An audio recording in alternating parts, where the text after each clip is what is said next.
Because we're back, Aaron. We're live. No, we're not. You're lying. What do you mean? Kev and TNA are now live.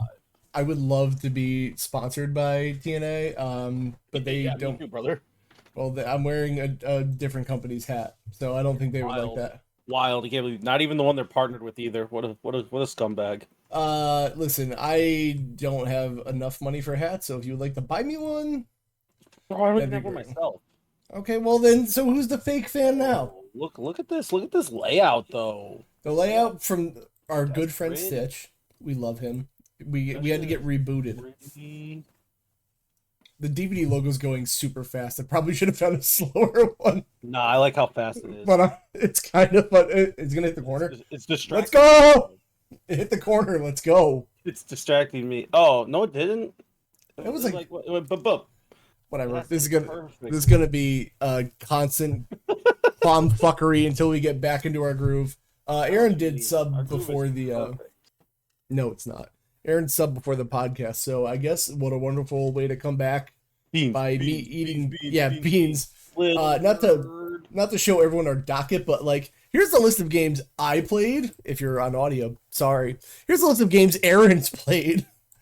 And I don't know how we're going to go through all of these in any order. I honestly don't remember the last time we did the pod.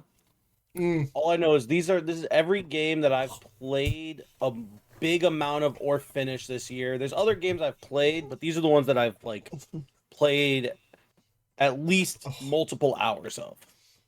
That's not. Hell yeah. That's the way to bring it back. Kev's dying already. I love this podcast just for that. God, I hate it there. Where did Aaron's long locks go? Aaron's long locks are behind his head. That's where they are.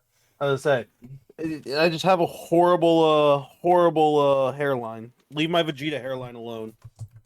It is, but I'm so happy to be back for the podcast. As you can tell, it's not Saturday morning. Yeah, so after I, not to cut Kev off, because... Oh yeah, do your thing first. Okay. After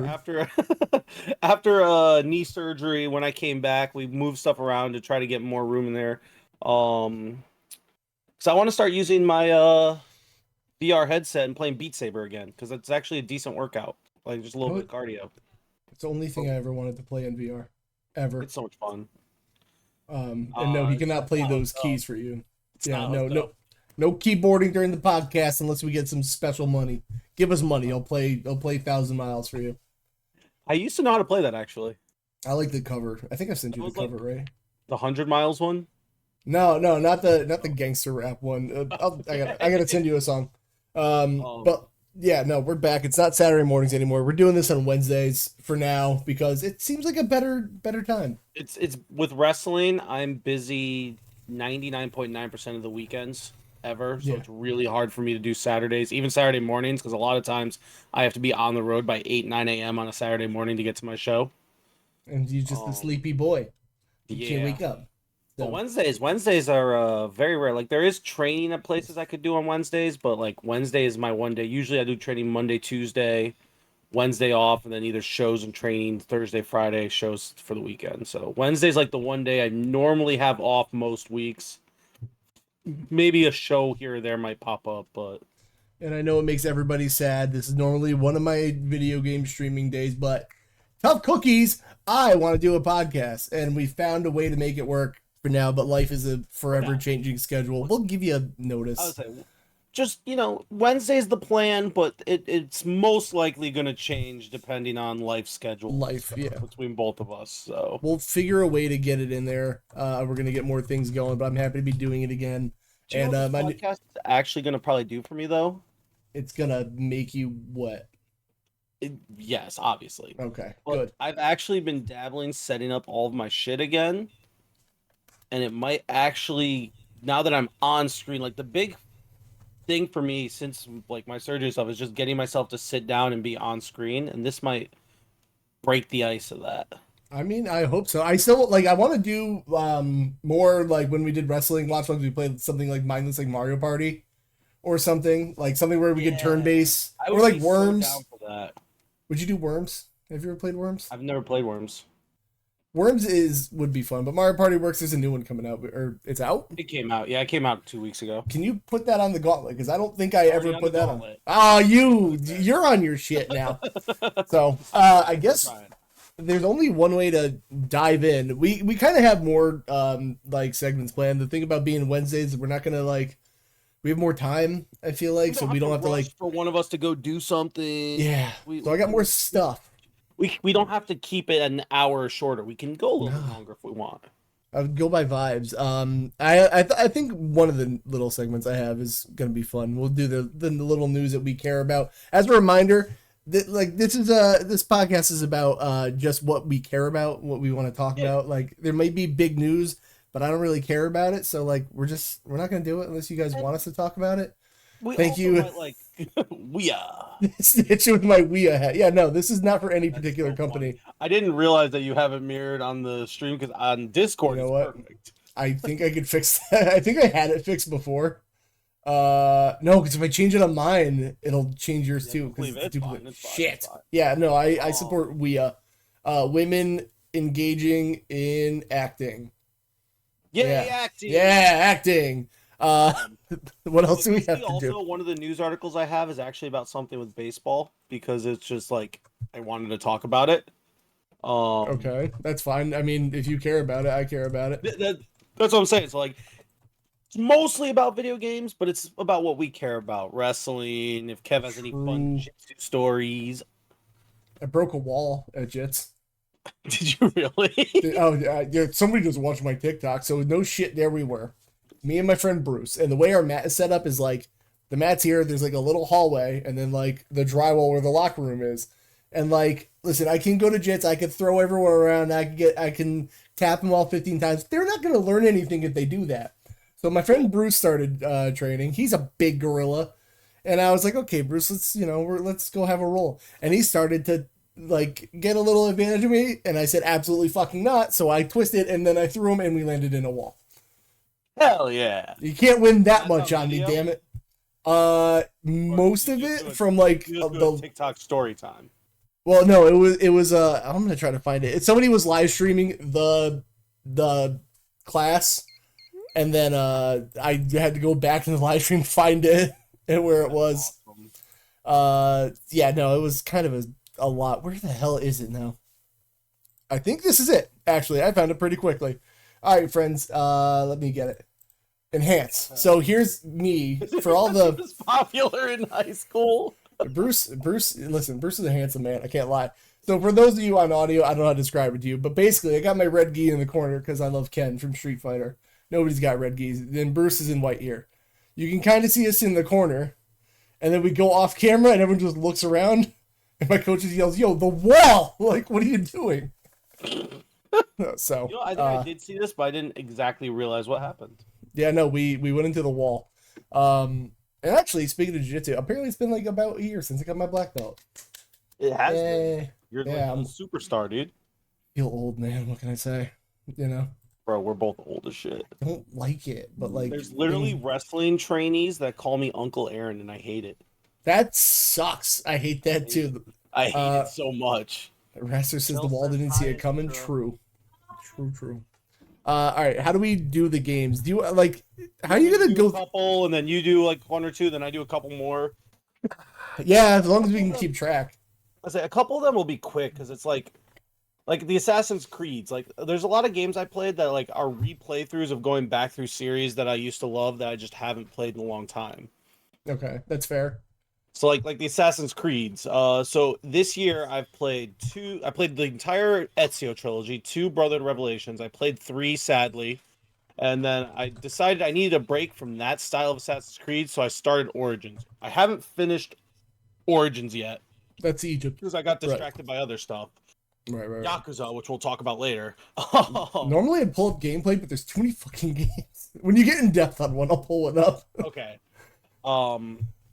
But yeah, so like the Assassin's Creed trilogy, it still holds up. It's still great. The story is amazing. The gameplay has its issues, but like it's still great. I still love Brotherhood and Revelations. What other 3 in there? Is actually better than I remember it being. Bold choice. Story still kind of sucks. I mean, it's fine. Connor sucks. Connor's the worst. I was like, Connor, I just don't like. I think so. Connor kind of gets screwed the more I think about it, because you start off with like you just had a trilogy of Ezio, who's like the most beloved character in the franchise, even to this day. And then the first fucking 6 hours of 3, you play as Connor's dad, who's way more charismatic and in your face, so people like love him. Or love to hate him. Nah, I hate him. He's an asshole. And then Connor, while when you really think about it, it like makes sense. Like English isn't his first language. He's very like on a specific mission. Like it makes sense the way he acts. But it, just coming from such a charismatic lead for the last 3 games and starting with Haytham, it makes him seem boring. When there is depth to his character, it's just different. So I give him a little bit of forgiveness for that, but it's still he's not Ezio. He's not Edward Kenway in Black Flag. That guy's cool. Yeah.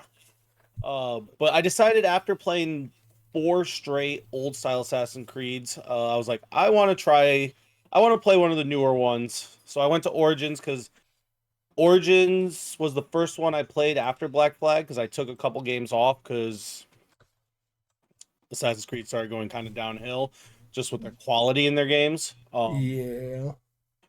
And the first time I played Origins, I absolutely did not like it because I was not into the more actiony combat. Ratster says Origin Odyssey are interesting games. I thought they were a great return to form. I was gonna say like. Yeah. So I wasn't a huge fan of Origins the first time I played it, and I never finished it because of that. But I've always been like, I'm not a big action fan, which over this year I've learned I actually do like action games as long as they have quality of life features and they're good.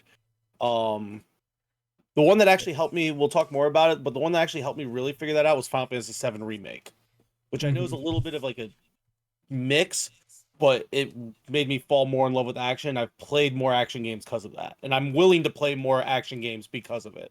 You know what's funny is I realized something about myself going the other direction. I don't think I care for turn-based stuff like lately. It has to be good. It's got to have like a battle system where like I'm doing something in the turn-based, but like I just realized it's just not doing it for me lately. That's fair. Yeah. So anyway. No, you're good. So back in the day, I wound up giving Odyssey another shot, and I fell in love with Odyssey. Odyssey is my favorite of the newer Assassin's Creeds. Probably just because of the time period and everything. I just really kind of got into that gameplay. So this time playing through Origins, I've had a lot of fun. I've gotten way further than I've ever been. And yeah, I honestly think Origins is a really good game. I think Odyssey also. I haven't played Odyssey this year, but like Odyssey I thought was a really good game. The modern day story is whatever. They still do that? I thought they killed that off. Like I thought they gave up on that. It's still here because they're still combined between the two. But it's very, you can literally like it takes you out of like the Animus, and then you can instantly just go back in. It doesn't force you to do the modern day stuff like it used to. While we've been interrupted by a top 3, Aaron, since we're on Assassin's Creed, give me your top 3 Ubisoft games from Ziggy. Hi, Ziggy. Ubisoft games. Oh goodness. I mean, probably. I mean, you could say Assassin's Creed. I say probably for me, it's just going to be 3 Assassin's Creeds off the top of my head. Bold. Probably, literally. I mean, there's probably other Ubisoft games I just can't think of. But Persona 3 Reload, that's a game I'll talk about in a little bit. That's not. Well, that. I think if I do Rainbow Six Vegas 2, Ghost Recon Wildlands. Ghost Recon. I forgot about Ghost Recon. Wildlands is so good. Ubisoft.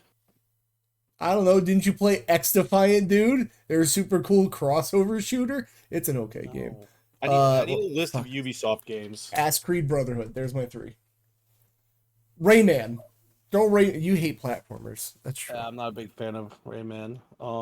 I did that because Ziggy says he doesn't think I can name 3 Assassin's Creed games.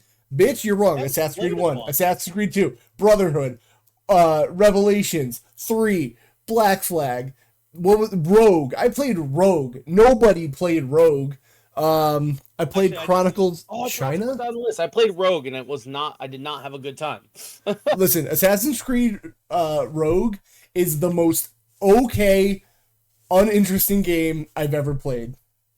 Like it's so like C tier. Like it is so not special. I went through it and I was like, yep, that was a video game that existed. I couldn't tell you a single thing about the game.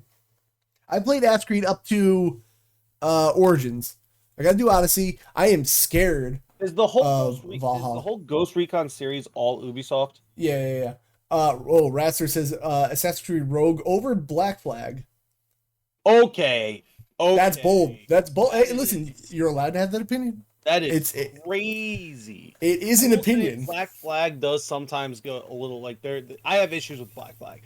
Great game, but I have issues. I did say the funny thing, Ziggy, of saying Assassin's Creed 1, 2, 3, and then I went further. And you know what else I played? The Chronicles China.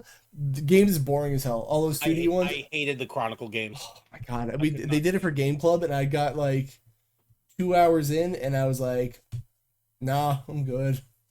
So I think Ubisoft for me would probably be this one's going to be crazy. Ghost Recon Jungle Storm. That one's cool. I loved that one when I was younger. Wait, Ubisoft did the port of RE4 for PC? Yeah, the first PC port that was really bad. The one like gross. Yeah, I'm pretty sure that was gross. Ew. And then probably Assassin's Creed. I would say probably Odyssey and Brotherhood. Brotherhood. Those would be the 3. So anyway, we got sidetracked on that. Thank you, Ziggy. What else? Yeah, so Assassin's Creed. I had a lot of fun with that series. My goal was at the time when I started this was I wanted to play most of them or all of them besides maybe Valhalla because that game's way too long and way too boring. Before Shadows came out, and they gave me more time by pushing it back. But I probably won't get through all of them. But I'll probably go back, finish Origins, and then mix it up and go through there. Fair. And then I'll go through one more big chunk of them. The reason I stopped playing Assassin's Creed Origins is I finally decided to give Yakuza a chance. I'm surprised you didn't before, honestly. Yeah, so that's an Aaron coded game right there. It's really weird because so the old ones are more beat 'em up style. So I never really gave it a shot because I'm not into that genre mostly. And then Like a Dragon came out, and I gave that a short, a 4-hour shot. Probably beginning of the year, and I got burnt out. Because I had literally just beaten Persona 3 Reload right before it, and honestly, because Like a Dragon's turn-based, they're very similar in just style. Right. So then I just didn't play them for a while. I was like, whatever. But then I finally went and gave QME 1 a shot, and oh boy, did I fall in love with this franchise. That's the remake of 1. Remake right? of 1. Yep, QME 1 and QME 2 are the remakes of 1 and 2. What? How are you pronouncing that? Kiwami. I feel like you said QME or something weird. Maybe just fast. QME. I don't know. It's like a fruit I never heard of. Yeah, dude, it's fruit, brother. Brother, sister, brother. But I fell in love with this franchise. The remake of 1 and 2, so good. Did you? So wait, so you played the normal Yakuzas, but because you're Mr. Turn-based, did you not do the Like a Dragon? I have not. So my plan is to play through all of them. And Like a Dragon is technically 7. How long are they? So the first ones are 15-ish hours, but when you start getting to 4 and 5, they start getting up to 30 and 40 hours each. Yep. Okay, I see. So the first 2 weren't very long. I got through those quick. 3, I'm just gonna say this though, 3 almost killed me on the franchise. Really? I did not like 3 at all. But so 3 was I never saw a Yakuza game before. I worked at GameStop and I saw Yakuza 3 always on the bottom of the PS3 section, and nobody ever bought it.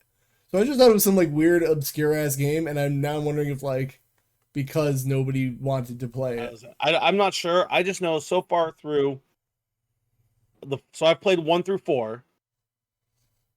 Yeah, that's also I think a big part of it. Read the chat, Aaron. We have audio people.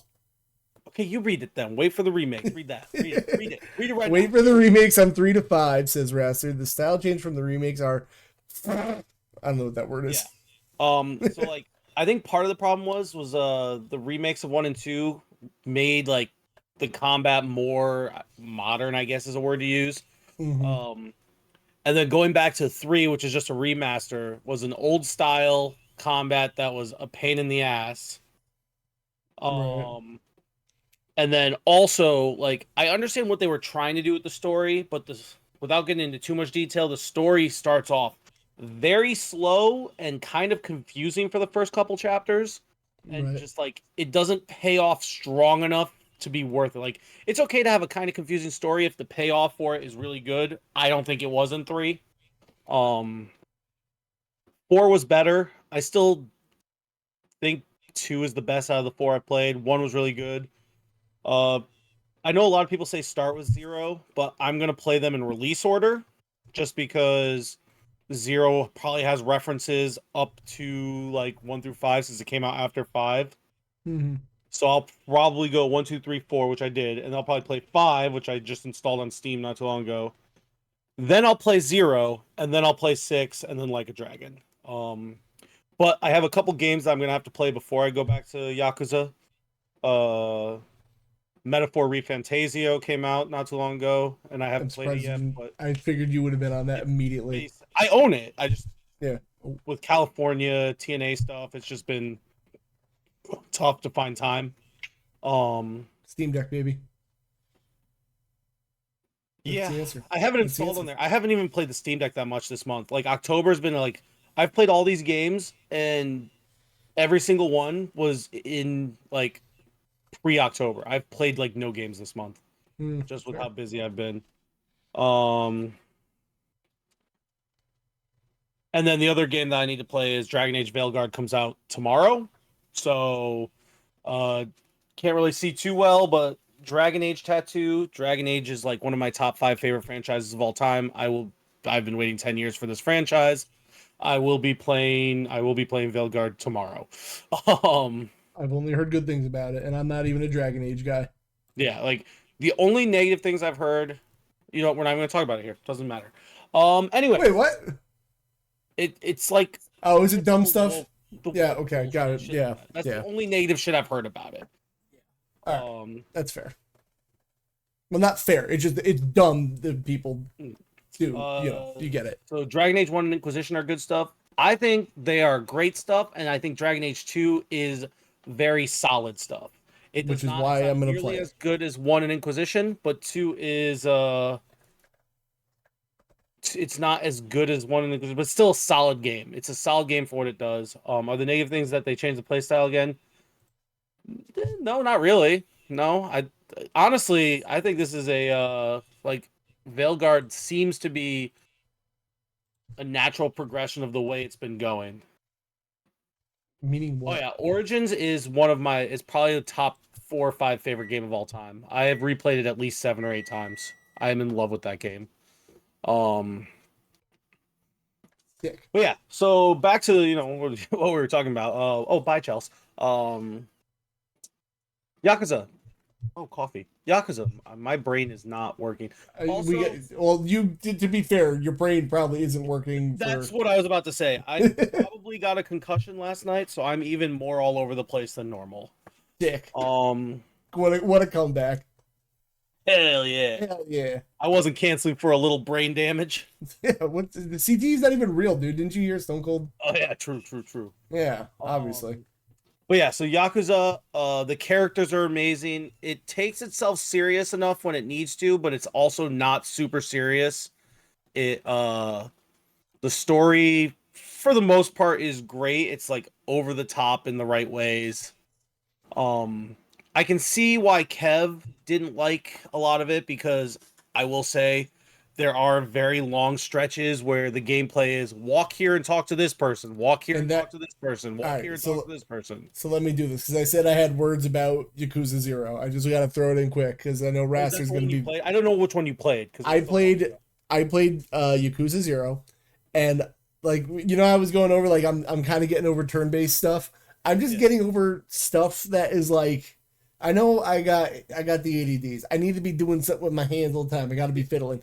And like, just sitting for Yakuza, there was like 10 seconds of gameplay and then just a cutscene that went on forever. And I know, like, maybe I'm an uncultured swine, but the fact that it was all in Japanese too, and I was just reading subtitles, I'm like, dude, can we just do something, please? That doesn't bother me, but yeah, you like that. Well, it's not even just that. Like, I don't mind like just subtitle games in general. Now, would I like it to be voiced? Sure, but it doesn't bother me. But like I said, when I played through it, I definitely understand why you are not a big fan of it. Because there were stretches where it was like I literally went an hour or two with one fight. I know, but like I want to do stuff. And the gameplay itself is actually really good. Like the beat 'em up aspects and the combat. Yeah, like, they were fun. It's great. It's just I can understand it's not enough for like your style of gaming. Zoom brain. Just say it. So I understand completely why it's not a game for you. Yeah. But God, I'm in love with it. And I saw Chris earlier ask about which game I was doing the arenas in. The remake of 2, Chris, was the one that I was showing you where I was fighting. I think it was the remake of 2, where I was fighting like Okada and Kenny Omega. That is the one reason I wanted to go through it. Like, I wanted to stick with it because I'm like, oh, I can beat up Kenny Omega, and then I was like, oh, I have to do all this though. Like, it's also like very minor like side thing. Which reminds me, I didn't put something else on my list. It's barely noticeable, but whatever. Anyway. Oh, I guess we could talk about that together because I also played that on and off. Well, sick. Well, whenever. Yeah, it's no big deal. I don't know. I guess I'll go through the other franchise that I played, the full franchise, because there's not a 4th game. I don't care what anyone says. Mass Effect. Right. You've done this like 50 times. We've done like 40 episodes where you're like, I played Mass Effect again. Yeah, I played through the entire trilogy again this year. What a shocker. Oh my god, Aaron played Mass Effect again. So good though, dude. It is real good. I'm not gonna lie about that. I need to do an asshole run of those, but like dude, it's so hard though. I feel so bad. I don't want to hurt people's feelings. Literally. I love these characters too much to be mean to them. just looking at Joker in the eye and being like, fuck you. Like, I just can't. Actually, he's kind of a dick, to be fair. Joker's an first asshole. time last year. Did you play the trilogy? Did you play Andromeda? Did you play the weird iPhone game once? So it's kind of funny because I played the first Mass Effect I played was the second one. Which is probably why I love it so much. Then I played the first one, and then I played obviously the third one. I think the hate for the third one is overrated. I think the third one is still a 9 out of 10 game. It's a great game with a bad ending. I don't even think it's a bad ending. It's a disappointing ending, but I don't think it's bad. They didn't fulfill their promises. That was the big issue. They had promises they made and they didn't fulfill it. But so much of that game was built up in a way like you really feel like you're at like a war. Like this is the end of the universe. Which the second game, as much as I love it, and it's probably still my favorite, I don't know, I go back and forth between 2 and 3. It seems like it's a very like self-contained game that honestly you could take the second game out of the story, and besides the character interactions, it doesn't really affect the rest of the trilogy. The first game with the Legendary Edition definitely fixes some of the quality of life issues and stuff, but it's still, while most people say it's the best single game story, I still think it's the weakest of them just because of all the other issues it has. But I still think the weakest of the trilogy is still like an 8.9 out of 10. That's like so bad though, bro. Yeah, so bad. So bad. Andromeda, so I've never finished Andromeda. I can never get myself to do it. It always loses my interest. That's weird even for you though. Like, it's the characters and story just suck. Like comparative to the trilogy. I bet if you didn't call it Mass Effect Andromeda and you called it space age exploration, most people would say, yeah, that game was fine. It was a solid 75 out of 100. But because you put like Mass Effect, that's my point. Like, it's a solid, like the gameplay out of the 4 games, Andromeda has the best gameplay, bar none. But the character and stories are so mediocre, especially when compared to the Mass Effect trilogy, which is known for such good writing, that it makes people think like, wow, this game's like a 40 overall. Which is absolutely a fair comparison. It's why I can't finish it. I expect Mass Effect level stuff out of it, and I get average game. It's the similar concept to how I feel about Dragon Age 2, except I think Dragon Age 2 is better than Andromeda. BioWare did do Andromeda. There's a whole... I've gone off on this podcast in the past plenty of times about it. Long story short, they had 80% of the game done, and then EA said, no, we're going to do it on a different engine. Scrap that. You have to redo the entire game. Oh, by the way, your deadlines don't change. You still have to have it done at this time. It's so fucking dumb of them. Yeah, like, EA really screwed the pooch on that, because like they wound up canceling a bunch of DLC that was going to add to the story, and a bunch of the stuff that probably wasn't even originally going to be DLC, but then with the timelines, they were trying to rush it. But yeah, so like I forgive BioWare for Andromeda, but Andromeda's still just meh. Yeah, well, I get that's the one I still got to try. I think you'll like the gameplay. The gameplay is a lot of fun. It's just, which is why I'm actually excited for Veilguard, because I think, like, I know there are different teams that work on the different games, especially with how long it's been. But I think Veilguard's gameplay looks amazing.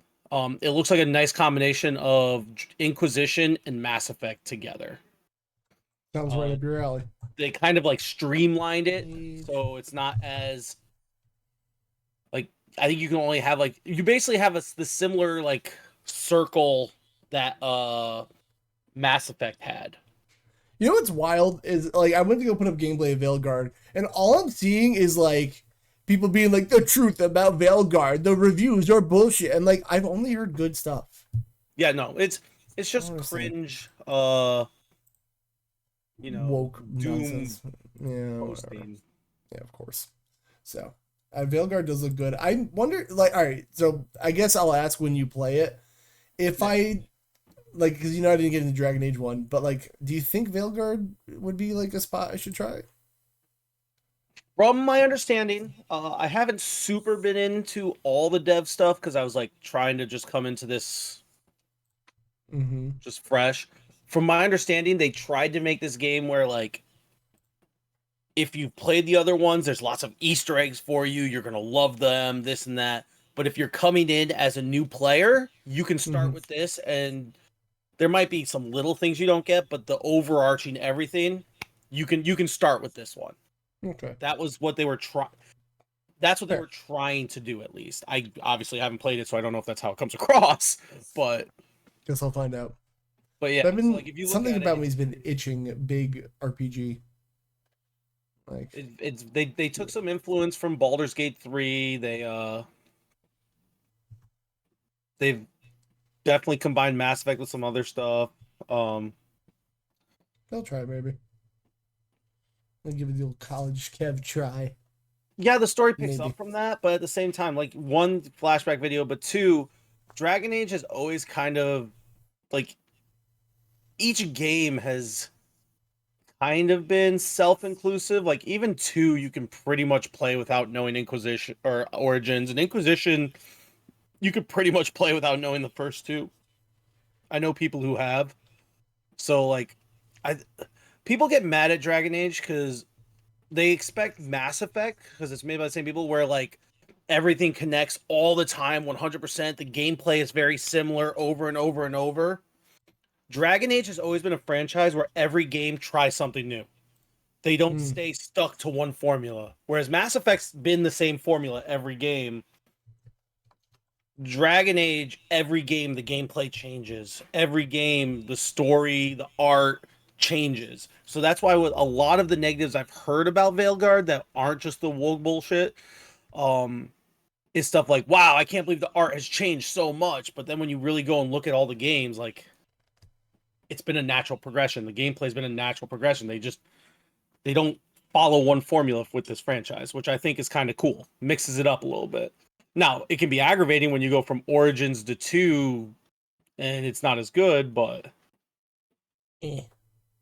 exactly. Aaron likes Dragon I think Age. you'll be able to do this. Ooh, I will let you know how good it is after I play, because I will be starting it tomorrow. Thank you for the follow, Kohiba. Hello, how are you? I need a bean. Hype. Follow hype. I appreciate you. I need one more. Talk about Mass Effect here. We'll get rid of that. We'll get rid of the Yakuza's on here. Don't delete them. Don't delete them. Oh, I already did. Do Control Z. Control Z. Make like a checkmark emoji or something. All right, there you go. I need it for descriptions. Okay, so I did Assassin's Creed. You talk about 1 or 2 now, because we've talked a lot about shit. We've been here a while already. Yeah, we have. Well, but like I said, the comeback's going to be a longer one. By the way, guys, just as a side note, I am trying to get to 1,000 followers before May for no particular reason whatsoever. Anyway, let's go on to things I've played. So, Aaron, I split my time. I like to bring the Steam Deck to work because we get to eat break in our car, right? Steam Deck. That's the move. So I have 2 ways to play games, right? I got my single player game that I'm trying to beat, and then I have a group called my killing time games. Okay, when my main game is on a console that I can't bring with me, my streams are only that game. And when my main game is like something on the Steam Deck or Switch I can bring with me, then I can like mix in games to kill time for streams, right? So I've been doing, just by coincidence, a lot of Xbox games. So I've been playing a lot of games to kill time on the Steam Deck. It's my go-to. Because you're an Xbox shill. Yeah, listen, I know that joke was a thing, but like, dude, listen, we're Steam Deck snobs now. That's it, babe. We need to get a Steam Deck snob, man. I kind of need to get a Steam Deck snob for both of us. Yeah. So, I guess the one thing I've been playing on Steam Deck, which is good and bad because like it is playable on deck and it works just fine. But I gotta say, like, it works on deck. It runs just fine. But man, does it chug! Like that fan kicks. And by the way, the game is WWE 2K24. The thing that this doesn't do well is like there's no auto configuration for the Steam Deck settings of this, so you just kind of have to like make it work until you can get 60 FPS and like make it run smooth. And I had to like look up settings online to like make it possible. Like my audience retention, Ziggy made the joke, and I find it very offensively as an AEW fan that it looks like an AEW show. How dare you? But like I turned the density down. I have it on like 30. I turn the scaling down, and it runs just fine. Honestly, like this is. I have the most memories of playing WWE on my PSP, more than the console. That's wild. Yeah, like 2006 is like my PSP game, and I played it to death on my PSP. And like being able to play this on the go anywhere is amazing. Cool. I fucking love 2K24, so I've been killing a lot of that. I did a lot of fun too. Like I think the gameplay overall, they really did a good job with it. I should probably get it on the Steam Deck also, since like I have it on PC. Then what are you doing? And I can play it on like the GM mode. There's the word. I couldn't think of the word. Yes.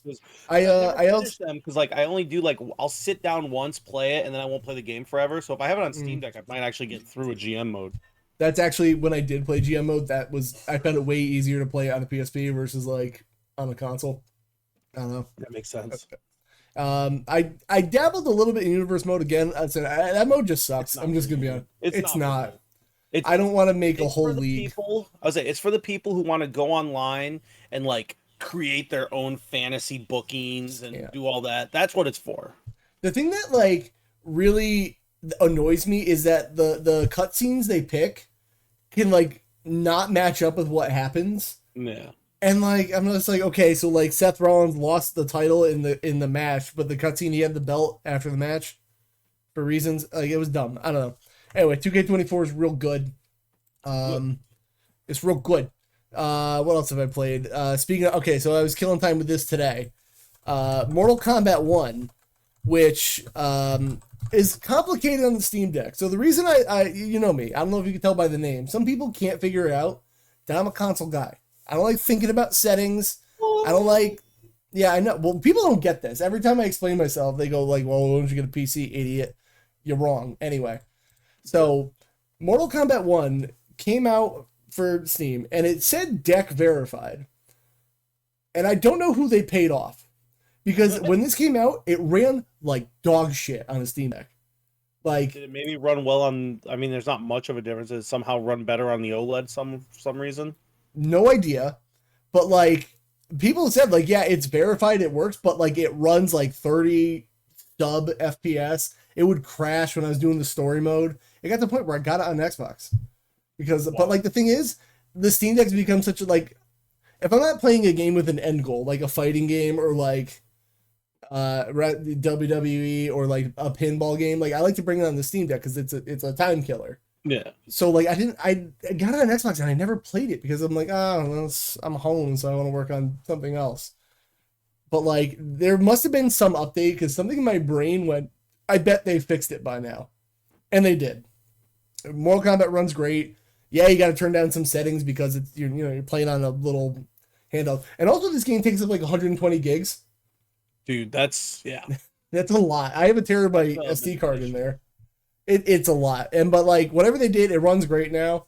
I like Mortal Kombat 1. I still think 11 is better because they changed the like there's like a cameo fighter system. Like you have an assist person now.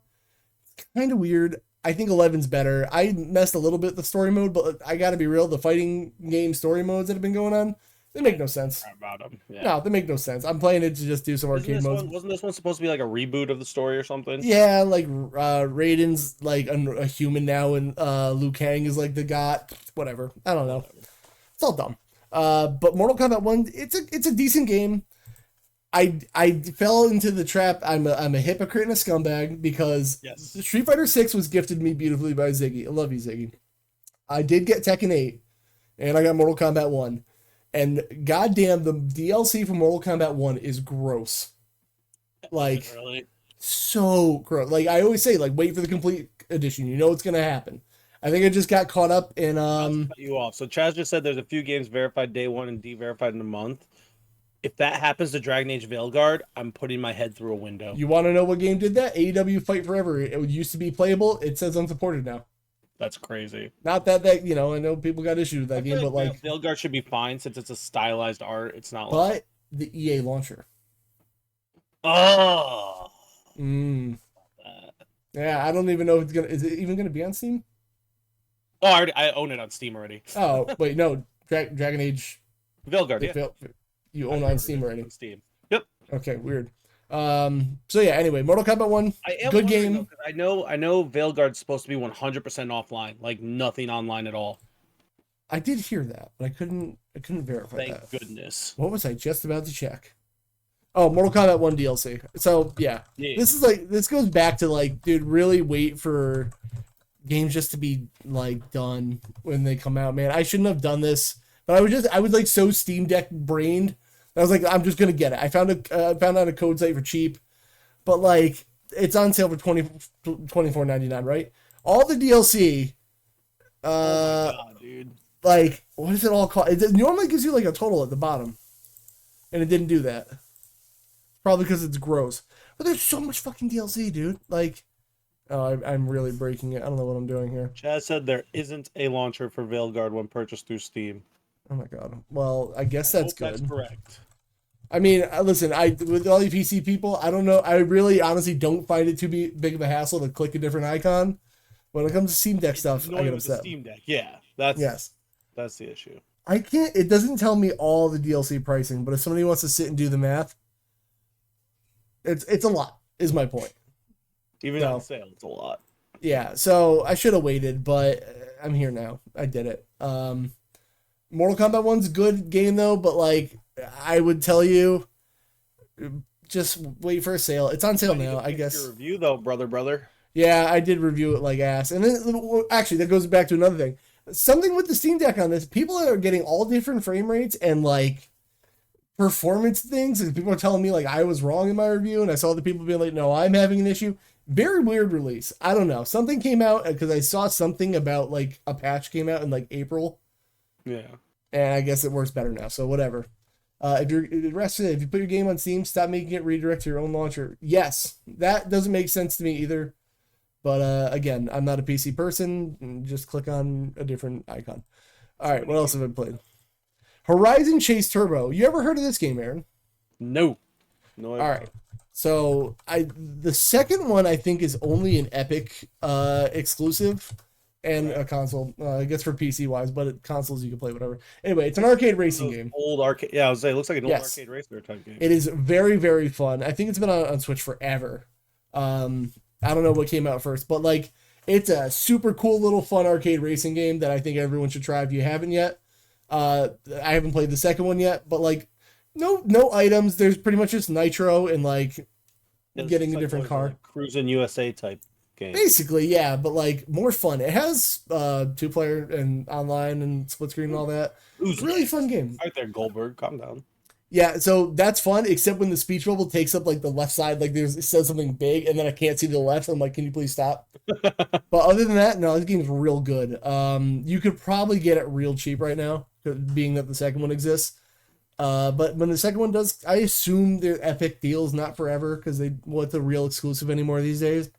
Yeah. I'm gonna get the second one on Steam Deck, but Epic is almost always timed exclusive. Yeah. Speaking of, can we get Rebirth over on PC, please? Thanks. Rebirth. Final Fantasy VII Rebirth, the second. Right. I think that's coming. It was free on Epic like twice last year. Yeah, but I can't play it on my Steam Deck, Stitch, without doing some honky dory stuff. You think I'm playing PC like a caveman? No, caveman. No, yeah, I see it go on sale a lot, so I'll probably get the second one. I gotta say, for the single player like campaign of this game, it is long. There are a lot of races, like a lot of cups to go through, and there's like a solid amount of challenge where like you'll get like second in a race, you'll be like, I could do better, and you go back and try it again, and it like you could do better, and you just keep trying. It's like you get locked into one track. And then, like, you just want to master it.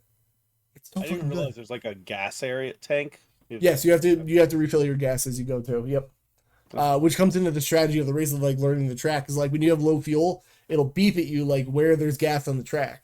So then next time you loop around, it like respawns it, and then you have to like it's all learning the tracks. It's very fun. I'd give it a shot at some point if I had it. You should. And the next one's quick. Listen, I'm still addicted to RoboQuest. Okay, y'all. It's real good. And I think I shared it with the Discord there, but there is going to be an endless update coming at the end of November, baby. I don't know what that means. I assume it's just an endless map that never like instead of just getting to the boss iris, it just go. You can get. Yeah. Dude, I fucking love that game. They did so many little updates to like sprinkle in some stuff. Someday I'll play that game with you. It's so fucking good, dude. I'm telling you, like, please. I feel the passion for it. It's so good. I feel the passion for it. Feel the passion. It gets me bricked up. I think that'll I'll throw it back to you for a bit. All right. We'll just start from the top. We'll get this over with because this was early. I played Persona 3 Reload. Amazing remake. It's as simple as that. They did everything I wanted from it. The only issue I have with it isn't the game itself. It's Atlas's shitty policies with DLC and shit. What do you mean? I bought the deluxe edition when I got the game, right? Which was like $80-$90. Came with like music and stuff like that. So Persona 3 Fez was like their first re-release of Persona 3 that added episode Aegis, which added more to the story at the end. Mm-hmm. They didn't include that in the in this remake. They then said, "Oh, it's going to be DLC later on." So everyone was like, "Okay, cool. We get the big edition of the game. We'll get that." Okay. Nope. They have a season pass with 4 drops that aren't part of the deluxe edition of the game. You have to spend another $35 to get it. And then there's probably going to be like Persona 3 Bejeweled or something. That's like the Ultimate Edition, I assume. No, they probably won't do that with this one now. They'll just but yeah, so if you look on if you look on Steam, all the reviews for episode Aegis are all negative, and they're like it's not because the game's bad or it's not because like that DLC's bad, it's because of their shitty policies for it. 3 episode is it even here? Persona 3 So go to Reload. It was the expansion pass. Go to the expansion pass right there. I see a content for this game. Scroll down a little more. Yep. It'll be wow. Oh, here's it's literally because of yeah, I know I have it on there, but I bought the game on Steam and I want to play it on Steam. They gave Game Pass subs the Reload DLC free forever. Oh, that's neat. Yeah. But yeah, it's literally because of just the way they treat like literally if you go back to just Reload. Mm-hmm. Very positive reviews. Scroll down to the different versions. Oh, all this here? Oh, no, up a little bit more. Oh, yeah. So you see, yeah. So I got I think I got the digital deluxe edition originally when it came out. Okay. And that doesn't come with the expansion pass for $35. That's stupid. All it came with was like music and some like little side shit that didn't matter. I can't think of a single digital deluxe edition that's ever been like worth it ever. I like them when they include all the DLC with them, which a lot of the games will be like digital deluxe edition. You get the season pass, and as the DLC comes out, you get it. So my dumb ass didn't look into it, and I just assumed, along with a lot of other people, that Atlas wouldn't be money-hungry jerks, which is the worst part of Atlas. Aaron, you're stupid for thinking that. That's your fault. Literally, that's what I'm saying. I'm stupid for thinking that. Yeah, that is your fault. But yeah, so that was that's my one issue with the game, and I still have not played episode Aegis because of that, because I just don't want to. I'll eventually get episode Aegis when it goes on sale for like $5. Until then, I'm not buying. I'm not spending another $35 on this game. Yeah. Even if I really loved it and I've played it 1.5 times and I've put over 100 hours into it. Who buys DLC for games? Not me. Actually, I really don't. Me, constantly, all the time. Well. But yeah, good game. They did a lot of good stuff with it, and I love it. And if we're gonna keep on remakes, we can go to Final Fantasy VII Remake, which I really don't have much to say except for I was one of the ones that always said Final Fantasy VII is a good game, S-tier game, but one of the most overrated games of all time. Amen, brother. Final Fantasy VII Remake. Now I understand the issues of it being one part of the story. I understand all that, but as a standalone title, made me love the characters more than Final Fantasy VII ever would have. Mm. They've fleshed out the characters a lot, which you'd expect, turning a 10-hour section into like 50-hour game. Yeah, but I still don't know if that's padding or not. Everyone tells me like, no, but there's cool stuff involved. I'm like, I can't fathom how they've stretched it out like that. It's just the gameplay is different. The gameplay makes the game take longer, first off, because a battle that will take you 2 seconds because of turn-based, I know it's active turn-based, whatever, could take you a lot longer. A boss battle that'll take you 10-15 minutes could take you a half an hour to 45 minutes in the action version. So that made it longer. They gave pretty much all the characters more personality, a little bit more background. If I've heard nothing but amazing things about Rebirth, if what I've heard is true, and then the third, whenever the hell we get the third one comes out, if they keep that momentum, in my opinion, even if they say this is a different story with interconnections or whatever, this is the ultimate way to play it. This game is it's time to spoil so much better than the first Final Fantasy VII. Time to spoil it. I'm just gonna say it. You've had 20 years. Sephiroth is the bad guy. How can he be a bad guy if he's that hot? Good point. Hot dudes are never the bad guys, dude. He's too hot. Chad says, I enjoyed 7 Remake. I'm going to wait for a sale through a Rebirth. Listen, I want to play 7 Remake, especially since I've been not feeling turn-based games lately. But I don't know. It seems like a lot. Worth it. It's good. When it goes on sale, I'll get it. Rebirth, I would have played day one if I didn't sell my PS5. John's right. Wait till it's done. I'm gonna get. I know for a fact Square is gonna do that too. I know they're gonna do that. I'm gonna tell you right now. Just get them on sale. Don't wait until it's done because I know you. You're not gonna sit through and play all 3 games right in a row. That is also a thought I had too. Is 30 to 40 hours. The second one is like 70 hours, I think, just to beat the main story. Remake Integrate? What's Remake Integrate? It includes the DLC with Yuffie. All right, so it's deck verified, which is like, listen, a game that long. That's another thing. Yeah. Steam Deck Master Race. I don't want to play a long ass RPG unless it's on my Steam Deck. That's fair. But like, yeah, I just know you won't like if you go how long to beat, like it's probably forever. Hey, Resident Evil Remake is like 30-40 hours. I can actually just tell you how long it took me to beat it. How do I find Final Fantasy 7 Remake? Imagine Kevin playing an RPG. I play RPGs. It's just I am not feeling turn-based lately.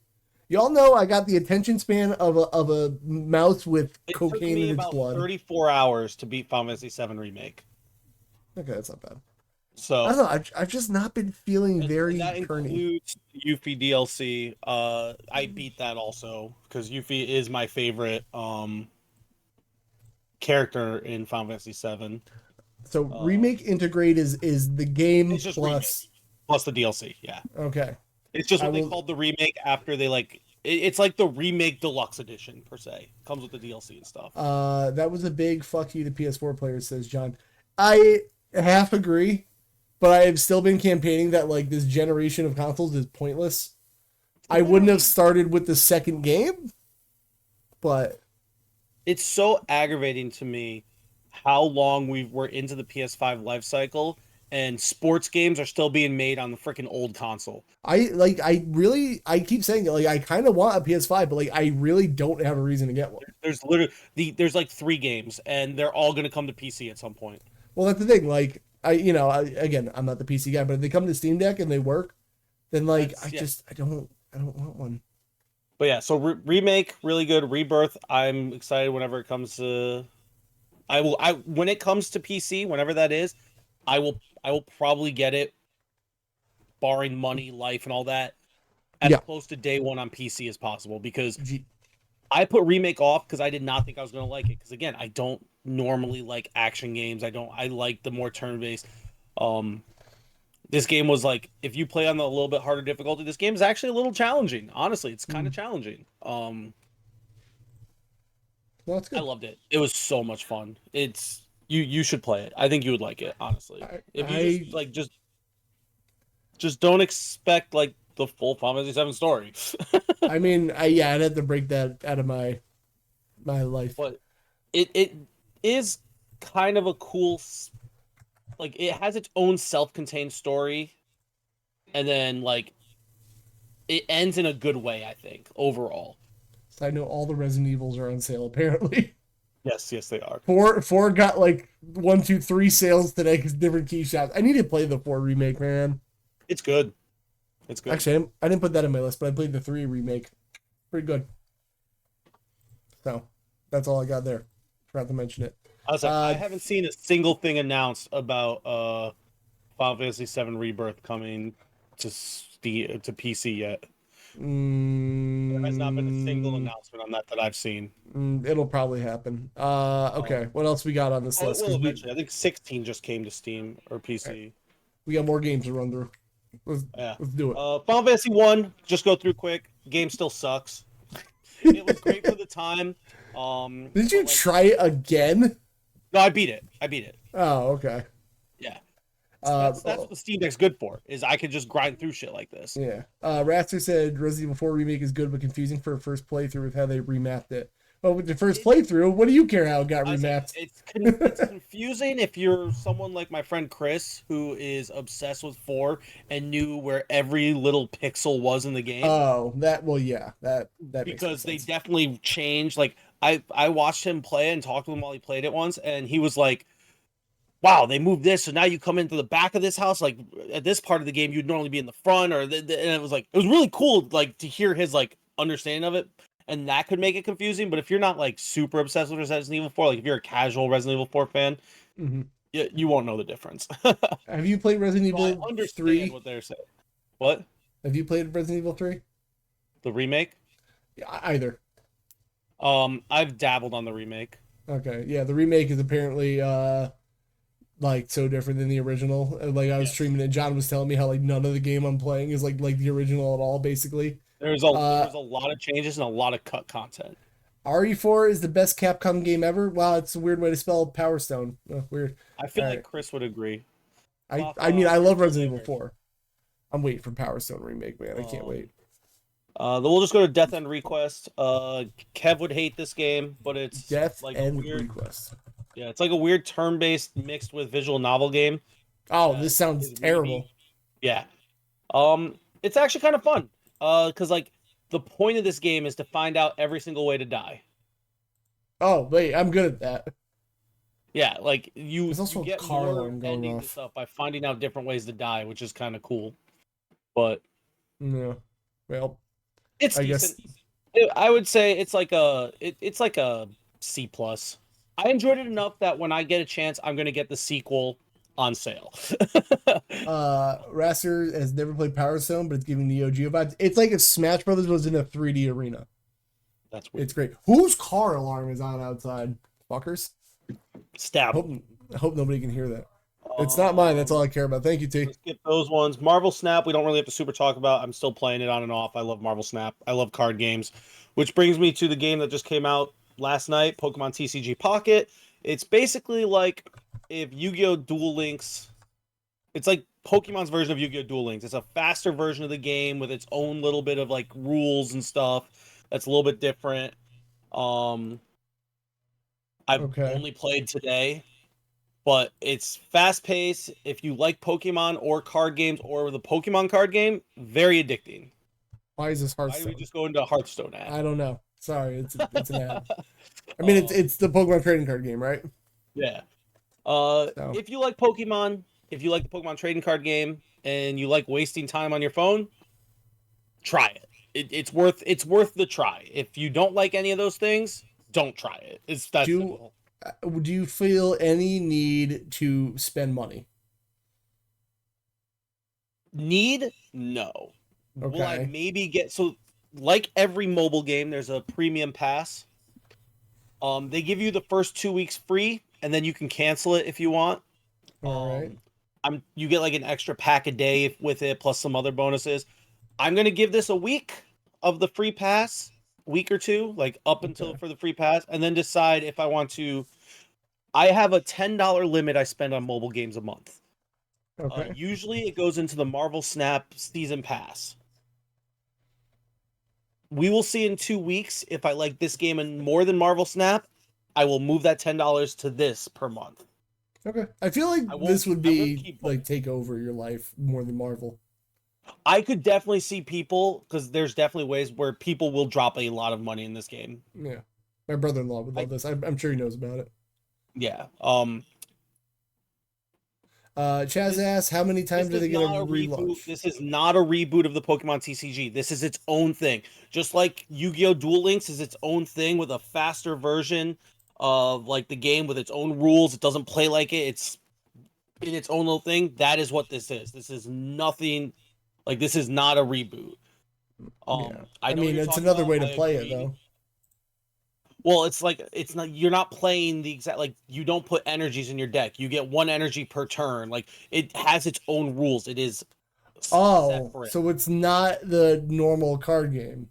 It's like a faster version with its own rules. I thought it was like, because I was like, I could like get into the card game again, but yeah, so it is the card game, and it uses a lot of the same Pokemon and stuff, but it is a faster version. Instead of having 5 for the bench, it's literally Pokemon speed dueling. It's Yu-Gi-Oh! Duel Links for Pokemon.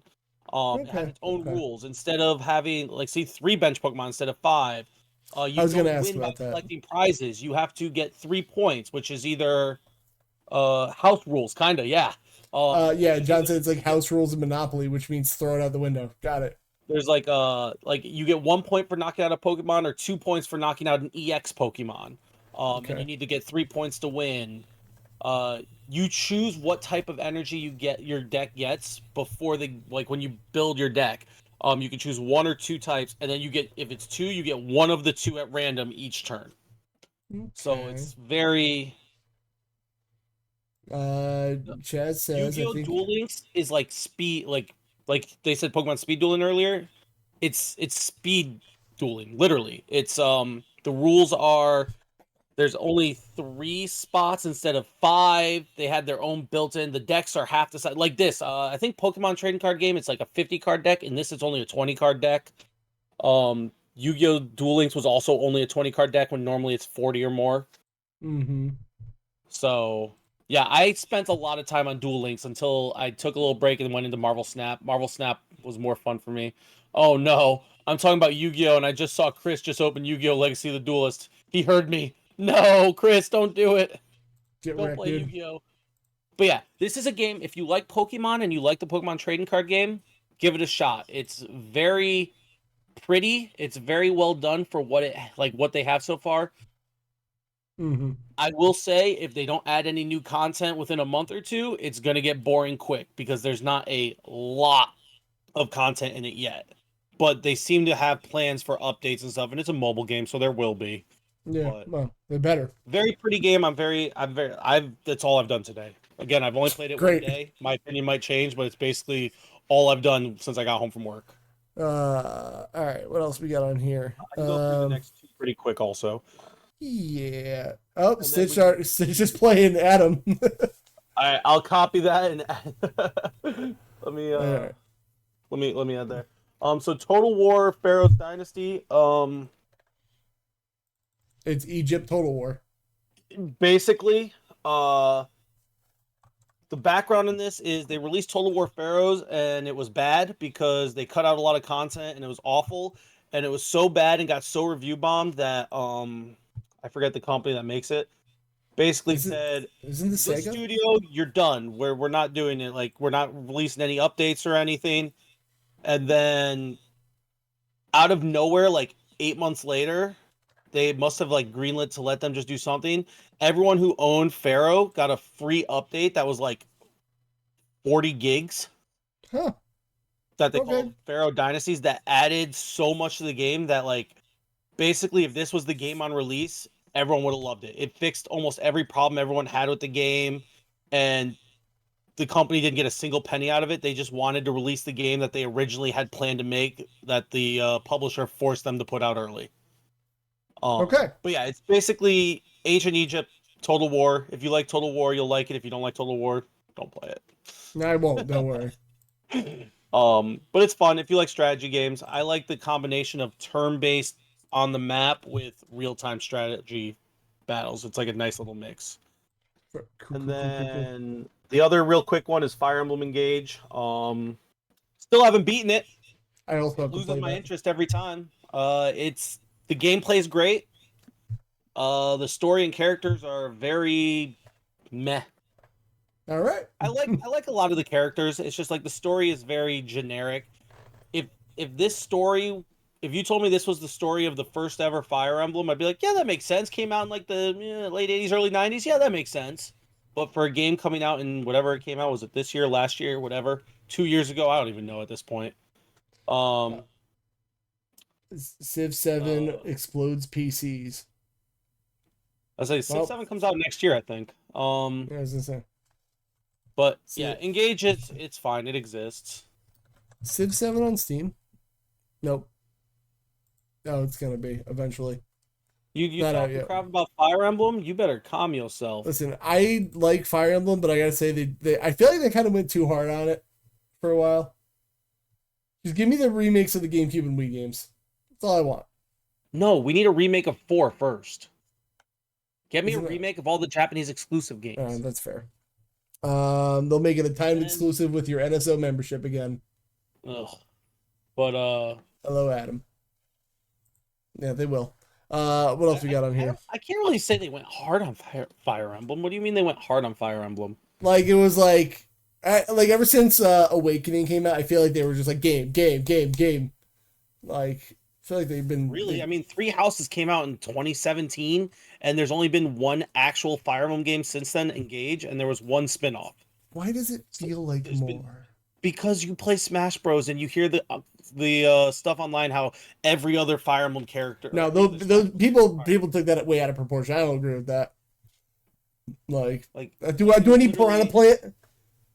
It's probably because you talk to me and all I ever do is talk. That's probably fair. Yeah, that's probably like Fire Emblem a lot. Because those Three Houses came out in 2017, and since then we've gotten Three Hopes, which is a Warrior spinoff, and Engage, and that's it. And then I guess the re-release of 1, the first time ever in English.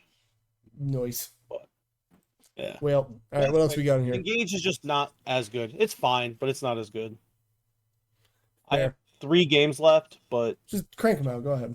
Oh, do you want me to? Okay. So I didn't finish it yet, but I've been playing. So I think I was in a John stream right around when Echoes of Wisdom came out, and I was talking about Zelda and how I haven't really played many of them. So I've been playing Minish Cap. Good game. And I'm having fun. Great game. That's about all I can say about it. Like I'm not a big Zelda person. I don't play those style of game, but I dabble. I play like an hour a week. Honestly, I don't play a lot because I don't want to burn myself out on it, but I'm enjoying it so far. I feel really stupid at times because I'll get stuck at like a random puzzle and then I can't figure it out, and then finally I figured out. Follow your pride and just look it up. Oh, I did that with one of them. Oh, okay. I did that when I was with Chris. I was like, so you can like use the Steam link to stream the Steam Deck to your PC. You're playing on GBA hardware, Aaron. Yeah. Well, yeah. Obviously. But anyways, I streamed that GBA hardware to my PC and shared it over Discord for right, of course, to watch. As we all do with GBAs. We were stuck, and he couldn't figure it out either, so we had to look it up. And I was like, oh, I can pick up this bomb. Oh, I couldn't figure out how to pick it up because apparently when I was trying to do it, I was like a step off, so it wouldn't do it. Right. Okay. So I feel really stupid sometimes with that game, but I'm having a lot of fun. So maybe I'll play more Legend of Zelda. All right. And then Cyberpunk 2077, great game. I understand why it got all the hate. It deserved all the hate it got when it came out. It is a great game now, and I love it. It's a lot of fun. I'm gonna push back a little bit. Cyberpunk is a good game, but I played it, and Chaz gifted me it. Thank you, Chaz. This is not a dig at the game because I think it's I think it's a good game. Nowhere near the expectations I had. Like, It was just a good game. So maybe that's probably why. It was I thought fun. The world was really cool. That's what I liked. Chaz asked did I ever do the DLC. I did not, but I should. Haven't.